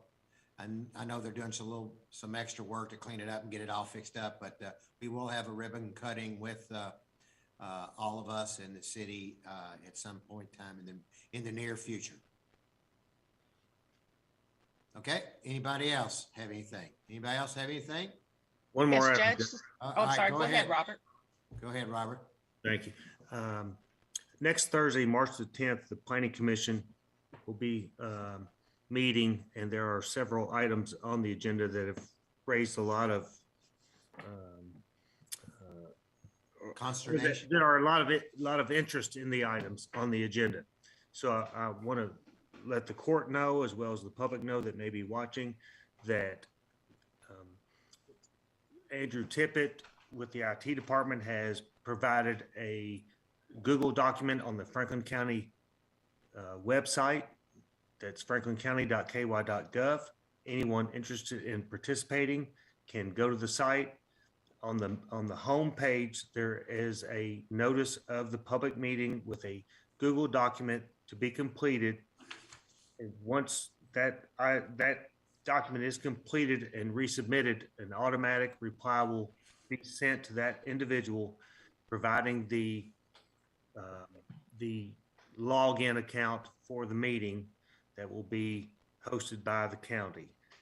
So anyone that is emailed the Planning and Building Codes Department in the county previously to that being posted will also receive notice of that location of the document in order to be registered. I am taking that step in order to ensure that the meeting is conducted with the knowledge of the staff and the commission of who is interested in participating, which would include name, address, and telephone number and email address. So just putting that out there, and any of the magistrates who have constituents concerned about or have questions or want to comment or participate, if you could direct them to the county website, if they could complete that form in its entirety, that way we can keep hopefully an orderly meeting and a log of everyone that participated, or at least wanted to view the meeting live on the actual account. So otherwise, it can be viewed on the Franklin County Facebook page that evening. It will be broadcast live. And I'm happy to answer any questions about that. Squire Mahler. Thank you, Judge. Since Robert, I think it's the first time you've ever kind of done this in my time. Is it public information? What's the hotspot, I guess, for the meeting that we're talking about it? There are several items on the agenda that have expressed interest from the community.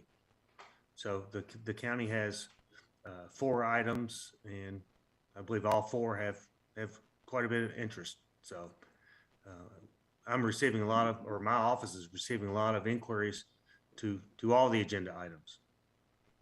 All right, thank you. Yes, sir. Robert, thank you. I'm sorry, Robert, thank you so much for that. I've pushed a lot of folks your way. I've gotten a ton of calls from city folks and county folks about some of those upcoming items, and I've recommended that they participate in these meetings so they can be heard. And I appreciate you putting a link on the website so they could just find it outright and not have to look through the weeds for it. But I also wanted to say, since we're in other business, the comprehensive plan is coming up. The application is still open for folks to be on the advisory committee. And if you go to distilledtogether.com on that website, it's a site that's been put up by the city and the county. There's an application there. You can push the button and you can do it right there on the spot on your phone or anywhere. So I just wanted to put that out there. I know there's a lot of folks that are concerned about, not necessarily concerned, but want to give input. So I want to give them the opportunity to at least throw their name in the hat and give an explanation of why they would want to serve and how they could help serve the community. And I think tomorrow may be the last day for that application to be filled out. So I just want to throw that out there for the folks watching the meeting tonight. Thank you, Squire. And you are correct. Friday is the deadline to have those applications submitted. And then I believe it's the steering committee that will review those applications and then establish the advisory committee. So people still have time applications in. We look forward to a broad range of individuals throughout the community that want to participate. This is an extremely important issue before this community, and I really look for participation. And the consultant that has been selected, has done our comprehensive plan before. They're familiar with our community. They are top notch. Their product that they've presented to us as it relates to the website and their other ideas have been top notch. I'm extremely pleased with the work they've done to this point, but we are only getting started. So I look forward to this venture. Thank you. Thank you so much. Squire Tracy. Robert, thank you for being with us and give us an update. Just one quick question. Mr. Cockley from the city has sent out some emails in regards, or to neighborhood associations in regards to people volunteering. Do you know if that was looked up? I was only notified by one of them. Do you know if We can't hear you, Squire Tracy. Mr. Cockley sent out emails to at least one neighborhood association? In working closely with him, Robert, do you know if others were identified and information sent to them as well? No, I am not aware. I will reach out to Mr. Cockley and find out who he sent it to. Neighborhood associations are not registered in this community, so we only reach out to those that we're aware of, or those that reach out to us. So if any of the magistrates are aware of an established association or a group of a neighborhood even, if you could let us know, we'd be more than happy to request they participate. It's extremely important that we get as much participation as possible. So whether you're organized, not organized, or just a group of neighbors who are concerned about your neighborhood, please, if you can, let us know. The community, let us know. We'd be happy to invite you and incorporate you and your request into this whole comprehensive plan, because once again, it's comprehensive and we want to hear from everyone. Thank you. Can I add on to that? If you do get a list of neighborhood associations, could you also share that with Brittany Woodward? She tries to compile a list, and I think she's kind of had a hard time obtaining that list as well, so that she can reach out to them when there's trash issues or things going on in that neighborhood. Be more than happy to. And also, what I would like to do is to go ahead and prepare a map of these associations. Let's get those documented with some contact information, and then try to establish Now you're off, Robert. I'm sorry, can you hear me? You lost your voice a minute. Audio was gone. All right, can you hear me now? Yeah, we can hear you. Now we can't. We understand what you were saying, so we'll take care of it. Robert, you're off. Okay, anybody else? What? One last thing. Hold on, Robert. I'm gonna let Ann, you get your Wi-Fi right. Ann, come on if you would, please. Yes, thank you, Judge. At Governor Beshear's call this Wednesday morning, he mentioned that there are still funds available in two of the programs that the state has. One is the Homeowner Assistance Fund, and the other is the Healthy at Home Eviction Relief Fund. So I've asked Andrew to prepare a slide to post that information to show it again for the public's use. And we'll also ask him to publish that again on our social media and on our website, in case folks still need that information on how to contact those two programs.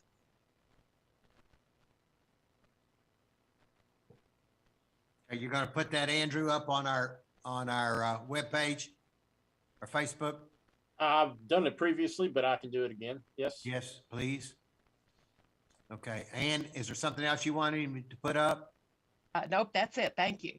Okay. All right. Okay, everybody see that? Just make sure that gets posted, Andrew. And Robert, you want to come back on? Yes, sir. One last thing. Back to the Planning Commission meeting for next Thursday, March the 10th. My office has received numerous emails and requests that their emails be placed in the packet. Just want everyone to know and the magistrates to know that I did not place those in the packet because I want to wait until the very last minute and submit all comments up till March 10th to the Planning Commission in the record. So I didn't want to exclude anyone that did not submit anything to my office by the time the packets went out today. So just ensure everyone that we are receiving your concerns, comments, questions via email and or by telephone, and that those will be forwarded to the commission the evening of the meeting. Okay? Okay. Thank All you. right. It's 8:45, 8:50. We'll be back, 5-minute recess. So 8:50. We are recessed.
Good evening. This is the Franklin County Fiscal Court voting session for our regular meeting of March 3rd, 2022. And clerk, call the roll. Squire Sebastian, Here. Squire Blackburn, Present. Squire Muller, Present. Squire Tracy, Here. Squire Booth, Present. Squire Moore, Here. Judge Wells. Here, would you please stand for the pledge? And we're led in the Pledge of Allegiance tonight by Leah, the daughter of one of our employees, Leslie Hibbets. Thank you, Leah. Hi, my name is Leah Ibbets, and I'm a senior at Western Hills High School. Please stand for the pledge.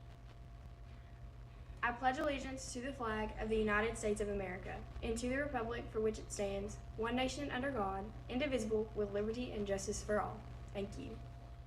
Thank you, Leah, and we wish you all the best in your college pursuit. And Leslie, we want to say that I know you're proud, and we are too, of your daughter. That was awesome. Thank you.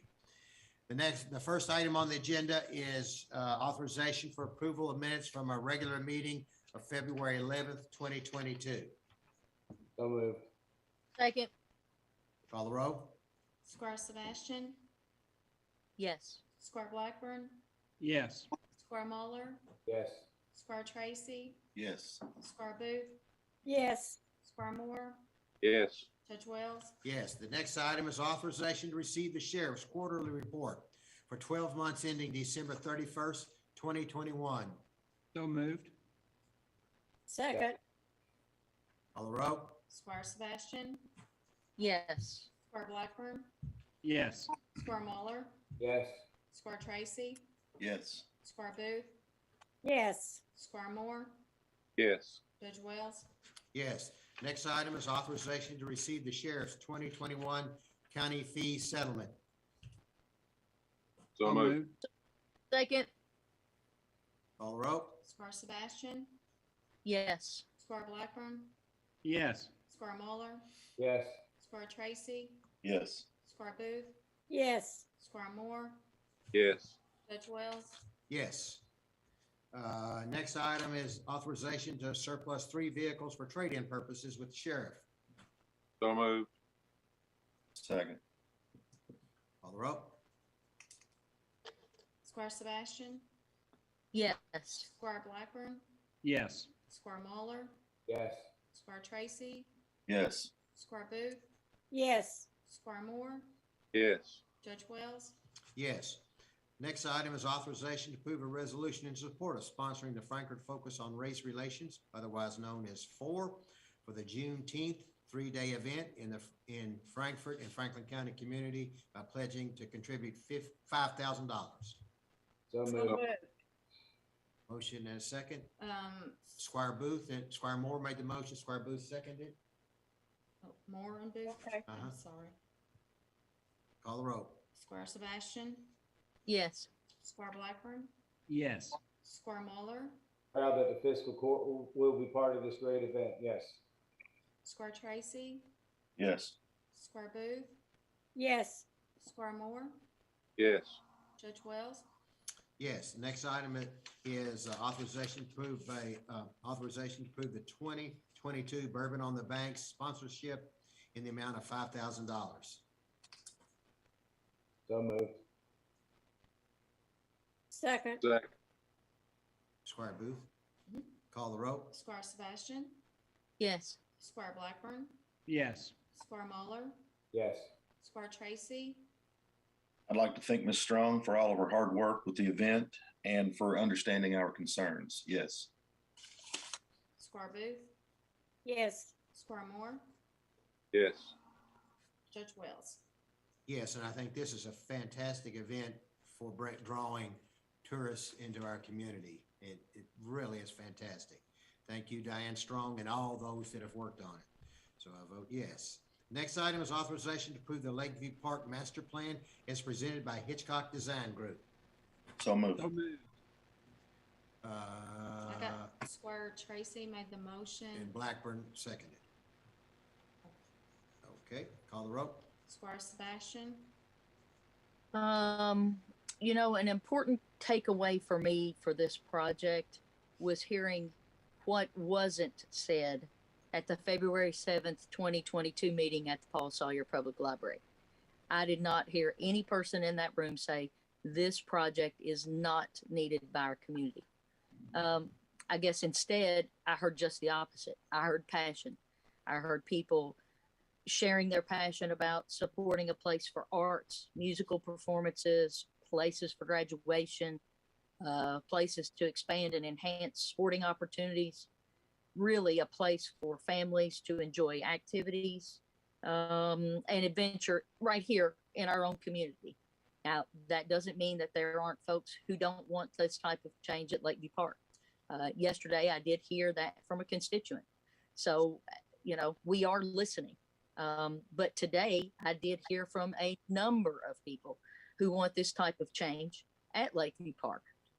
So, you know, I got a visual. So here's my little county iPhone that I have that's provided. It's a 6 or an SE or a 7, something that was signed me by the county. So there is more processing power in this phone right here, this little phone, than every NASA computer that existed in the early 60s. And that was in a book that I read called One Giant Leap, the impossible mission that flew us to the moon. So for me, it's time to plant this community's flag in the ground, and that time is right now, and make this ambitious project a lasting community achievement. So with that, I'm sure you're waiting for me to say one small step for mankind, but the history major in me is just going to simply say, I respect and I learn from the past, but it's time to move forward. And so I say on with the bold. So I'm a yes. Squire Blackburn? I too heard it from tons of constituents in the community, tons that lived in my district and a lot that didn't live in my district. I was elected to represent the people in my district, but I work for every man, woman, and child in this community. And I want you to know, I did my due diligence. I read every piece of paper twice. I watched every single meeting. I did background. I looked at other projects that have been done. This is just the beginning. And I'm a yes. Squire Muller? Extremely proud of the park committee and the ones that have supported this project from the get-go. This could be a pivotal point for Frankfort and Franklin County, and I'm an absolute yes. Squire Tracy? Yes. Squire Booth? Well, I guess you know what I'm going to say. We can't afford it. People are going to get mad at us when we raise taxes. So I'm a no. Squire Moore? I hope this project outperforms its expectations. I fear that it will not. I fear that it'll cost more than expected by a large margin. I know it'll cause taxes to go up. I think there's only 3 hotels that we can put a tax on in this county. If we were partnering with the city, it'd be 6, maybe 7.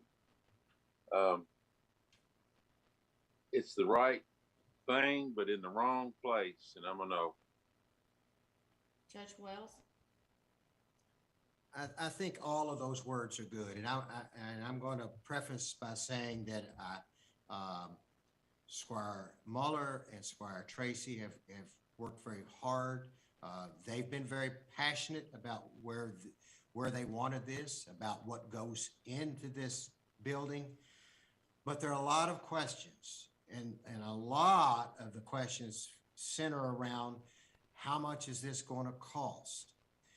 There's another group of questions that centers around what is this going to do to the area, including the park? What's this going to do to Silver Lake? What's this going to do to Indian Hills? What's this going to do to Eastover and Westover? Those questions linger out there and have people very concerned, very concerned. When you think about this, we go back to the beginning, the Frankfort Civic Center that was torn down, unfortunately, several years ago, was 20,000 square feet. It's a big building, 20,000 square feet. Today, what is being proposed is 8 times the size of the Frankfurt Convention Center in our little small park in the parking lot at Lakeview Park. 8 times the size of the convention center. We've only really heard about half of it. The plans clearly state, and I'm shocked, I'm very shocked that what we're hearing is amazing. That they're talking about 75,000 square foot being the recreation part, and the rest of it, which would be 85,000 square feet, that we're going to have to hire an architect and design it ourselves for the amphitheater. Excuse me, not the amphitheater, but the civic center. So I'm perplexed why this is such a great idea when we're really only hearing about half of it. But I'll take a step back and say this. In concept, I think we should do this in our community. In concept, from the recreational standpoint, I think it's imperative that we work together with the city. We cannot do this alone. There's no way we can do this alone. And every community that was brought up and talked about in McCracken County and the city of Paducah are working together. In Richmond, it's the city of Richmond and it's Madison County working together. We should be working with the city. As a matter of fact, the last time we had the meeting a couple of weeks ago with the city's talking about in their plan doing an indoor facility. So goodness gracious, people, we all have to work together. And if we work together, we can make things happen, and we should make things happen. I don't think we need to say, if this is already passed, but my vote is for the community to work together to make this happen so we can afford it. For God's sake, so we can afford it. And secondly, and probably most importantly for most people, is that we have the facilities that the community needs, i.e. we need a pool. It is clear. I was in that meeting and I heard it one after the other, after the other, after the other, kids, adults, mamas, daddies saying, build a pool, build a pool, build a pool. I don't see how in the world we can approve this plan and not have a pool in it. Now, you can say it can come later, it can come whenever time, but for gosh sake, guys, we have got to be together in collaboration with the city of Frankfurt, and I think our private industry to do this. So here's what I have to say. I think that this facility in its basic structure should be at another place, and that place should be somewhere, and I'm going to say the approximate area, Squire Blackburn in your area out off Duncan Road, and where there are hotels, there are restaurants. The BizAcs have property that could have this. I'm just throwing that out just as in general, but it's by the interstate. It has hotels by it. It has restaurants by it. It makes more sense than to put a building of this magnitude right in the middle of our beautiful Lakeview Park, and which in turn will hugely affect the residents in that area, hugely affected. So with that being said, I vote no on just this plan, but yes on the concept and moving it to another location and working with the city.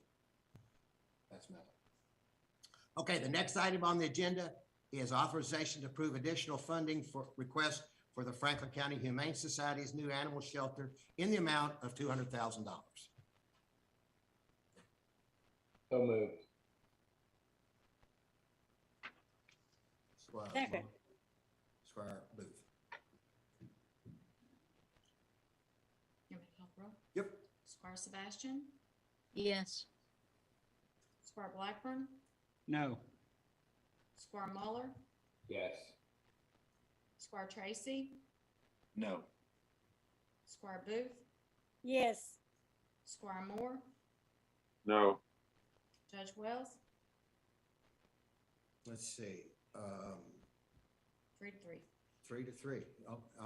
Yes, I vote yes. If we can afford to build this recreation facility, Squire Booth, I think you said it exactly right. If we can afford to build this recreation facility, put that out there, and 200,000 is a drop in the bucket of what it's going to cost to build this recreation facility. So I think it's incumbent upon us, because if it doesn't get built, we have to it's in our lap, and it's going to cost us a lot more than $1 million. So I agree that we ought to put 200,000 more in to the Franklin County Humane Society. All right, the next item on the agenda is authorization to approve a request from ROSM to transfer the remaining balance of the Fiscal Court Utilities Fund to the Fiscal Court Rent and Utilities COVID Fund. So moved. Second. Roll. Squire Sebastian, Yes. Squire Blackburn, Yes. Squire Muller, Yes. Squire Tracy, Yes. Squire Booth, Yes. Squire Moore, Squire Moore, Yes. Judge Wells, Yes. The next item is second reading and approval of an ordinance amending the table of special ordinances, Section 1, zoning map changes of the Franklin County Code of Ordinances for a 1.51 acre portion of property identified as PVA map number 059-00-00-008.00, located at 994 Shadrack Ferry Road, from agricultural AG to rural residential RR. So moved. Second. Call the roll. Squire Sebastian, Yes. Squire Blackburn, Yes. Squire Muller, Yes. Squire Tracy, Yes. Squire Booth, Yes. Squire Moore, Yes. Judge Wells, Yes. The next item is authorization to approve a resolution in support of submission of an application for grant funds with the Kentucky Division of Forestry Volunteer Fire Assistance VFA grant program.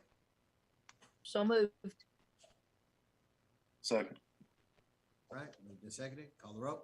Squire Sebastian, Yes. Squire Blackburn, Yes. Squire Muller, Yes. Squire Tracy, Yes. Squire Booth, Yes. Squire Moore, Yes. Judge Wells, Yes. The next item is authorization to hire Tyler Hodge as a firefighter. So moved. Second. Okay, so was that Moore or Booth that made the motion? I heard more. Were you a motion or a I'll be second? a second. I'll be a Okay, second. Booth will be a second. Okay. Okay. Squire Sebastian, Yes. Squire Blackburn, Yes. Squire Muller, Yes. Squire Tracy, Yes. Squire Booth, Yes. Squire Moore, Yes. Judge Wells, Yes. Next item is authorization to approve Lakeview Park golf rates. So So moved. moved. Squire Muller and Squire Booth. Call the roll. Squire Sebastian, You know, I'm a little concerned about putting these rates in after the beginning of the year. Should in the future be more mindful of this. I don't like that there's not a fiscal note on it, but I will vote yes. Squire Blackburn, I truly appreciate the service the park does, and I appreciate the rates being lowest in the region. And even at this increase, it's still where we want to be. And I vote yes. Squire Muller, Yes. Squire Tracy, No. Squire Booth, Yes. Squire Moore, Yes. Judge Wells, Yes. Okay, then, so we have to do, the next item, we have to do them all we one have at to a do them time? all Oh, my one at a gosh. time, and I'm sorry, but that's just the Not way as it sorry as is. me. I have to read it. All right, here we go. These are seasonal golf and park employees. We have to do them one at a time. Authorization to rehire Jim Parrish as a part-time seasonal golf and park employee. So moved. Okay, Squire Muller, who is the second? Moore. Okay, sorry. Squire Sebastian, Yes. Squire Blackburn, Yes. Squire Muller, Yes. Squire Tracy, Yes. Squire Booth, Yes. Squire Moore, Yes. Judge Wells, Yes. The next item is authorization to rehire Randy Oliver as a part-time seasonal golf and park employee. So moved. I'll be second. Okay, Squire Sebastian, Yes. Squire Blackburn, Yes. Squire Muller, Yes. Squire Tracy, Yes. Squire Booth, Yes. Squire Moore, Yes. Judge Wells. Yes. Next item is to rehire Mark Johnson as a part-time seasonal golf and park employee.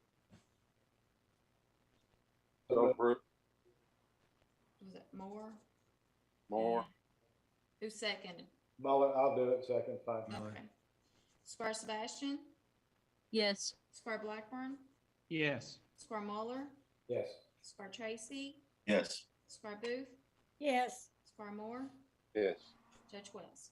Yes. Next item is authorization to rehire Jim Ernst as a part-time seasonal golf and park employee. So moved. All right, Tracy. Squire Booth, raise your hand. Did I see your hand? Squire Booth is a I'll second. be either one. There you Okay. go. You All got right. it. You're second. Squire Sebastian, Yes. Squire Blackburn, Yes. Squire Muller, Yes. Squire Tracy, Yes. Squire Booth, Yes. Squire Moore, Yes. Judge Wells. Yes. Next item is authorization to rehire Chris McDonald as a part-time seasonal golf and park employee. So moved. Second. Squire Sebastian, Yes. Squire Blackburn, Yes. Squire Muller, Yes. Squire Tracy, Yes. Squire Booth, Yes. Squire Moore, Yes. Judge Wells. Yes. The next item is authorization to hire Kate Vera Sethakul as a part-time seasonal golf and park employee. So moved. Second. Squire Tracy, call the roll. Squire Sebastian, Yes. Squire Blackburn, Yes. Squire Muller, Yes. Squire Tracy, Yes. Squire Booth, Yes. Squire Moore, Yes. Judge Wells. Yes. Next item is authorization to hire Timothy Gall as a part-time seasonal golf and park employee. And that's GOFF and not GOLF. So moved. Squire Second. Booth, thank you. Thank you, Squire Booth had her hand up before Squire Sebastian, so Squire Sebastian, Yes. Squire Blackburn, Yes. Squire Muller, Yes. Squire Tracy, Yes. Squire Booth, Yes. Squire Moore, Yes. Judge Wells. yes. Next item is to hire Steve Parker as a part-time seasonal golf and park employee. So moved. Second. Squire Muller, seconded by Tracy, okay? Squire Sebastian, Yes. Squire Blackburn, Yes. Squire Muller, Yes. Squire Tracy, Yes. Squire Booth, Yes. Squire Moore, Yes. Judge Wells. Yes. Next item is authorization to approve appointment of L. Travis to the Franklin County Board of Health with a term ending December 31st, 2023. So moved. Second. Call the roll. Squire Sebastian, Yes. Squire Blackburn, Yes. Squire Muller, Yes.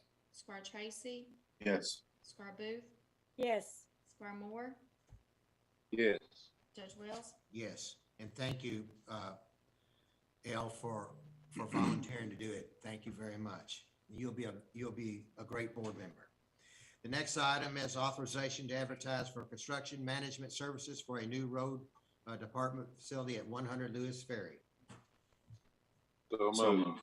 Second. Or Squire Tracy. Okay, Squire Sebastian, Yes. Squire Blackburn, Yes. Squire Muller, Very exciting for this to happen. So yes. Squire Tracy, Yes. Squire Booth, I'm also excited for the new road department. Yes. Squire Moore, We've had Robert do this on several projects, and if we hire somebody, it'll take a load off of him, I'm sure. Yes. Judge Wells. Yes. Next item is authorization to approve an agreement with On-Site Health Solutions LLC to provide annual biometric screenings and wellness services for calendar year 22 to include To include the nicotine swabs if paid by employee. Okay, I'm sorry. And non-eligible participants to be screened at $50 each paid by the county. Which is what we did last year. This is all the same that we did last year.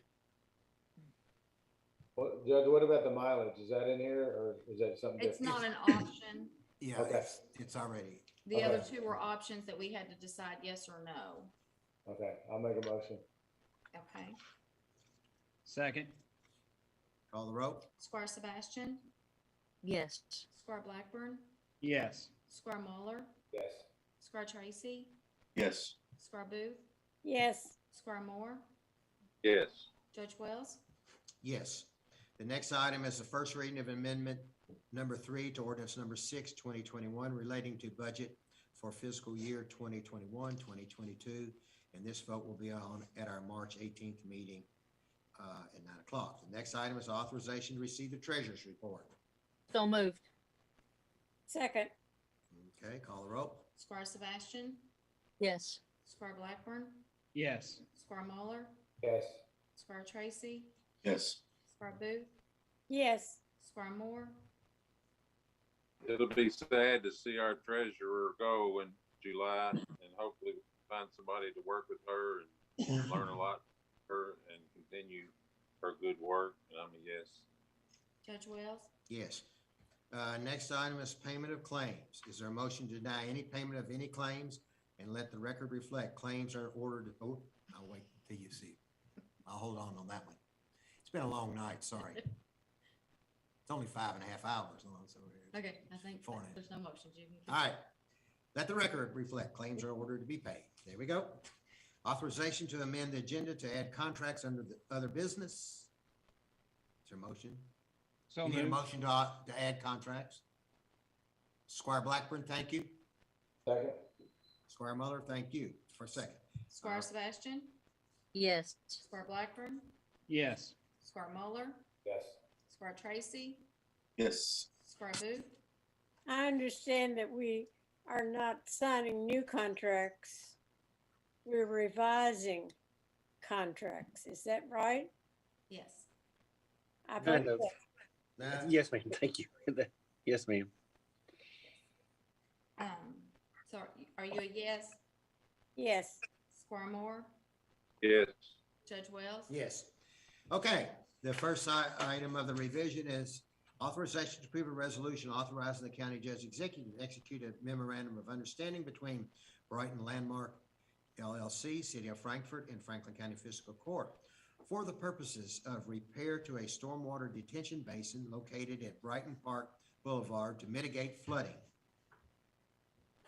Don't Is that move. right, Mr. Sparks? That's correct. This reflects item 12 and 13 from the previous document, which included the agreement to be managed by the City of Frankfurt Works Department, and item 13 being all property remaining of the parties at the course of the completion shall be restored to those parties themselves. Okay, I believe I have a motion by Squire Blackburn. Is there a second? Is there a second? Yep. Squire Muller. Squire Muller got it. Okay. Okay, Squire Sebastian, Yes. Squire Blackburn, This is something I've been looking into for 3 years, and I'm glad it's finally here. And I'm a resounding yes.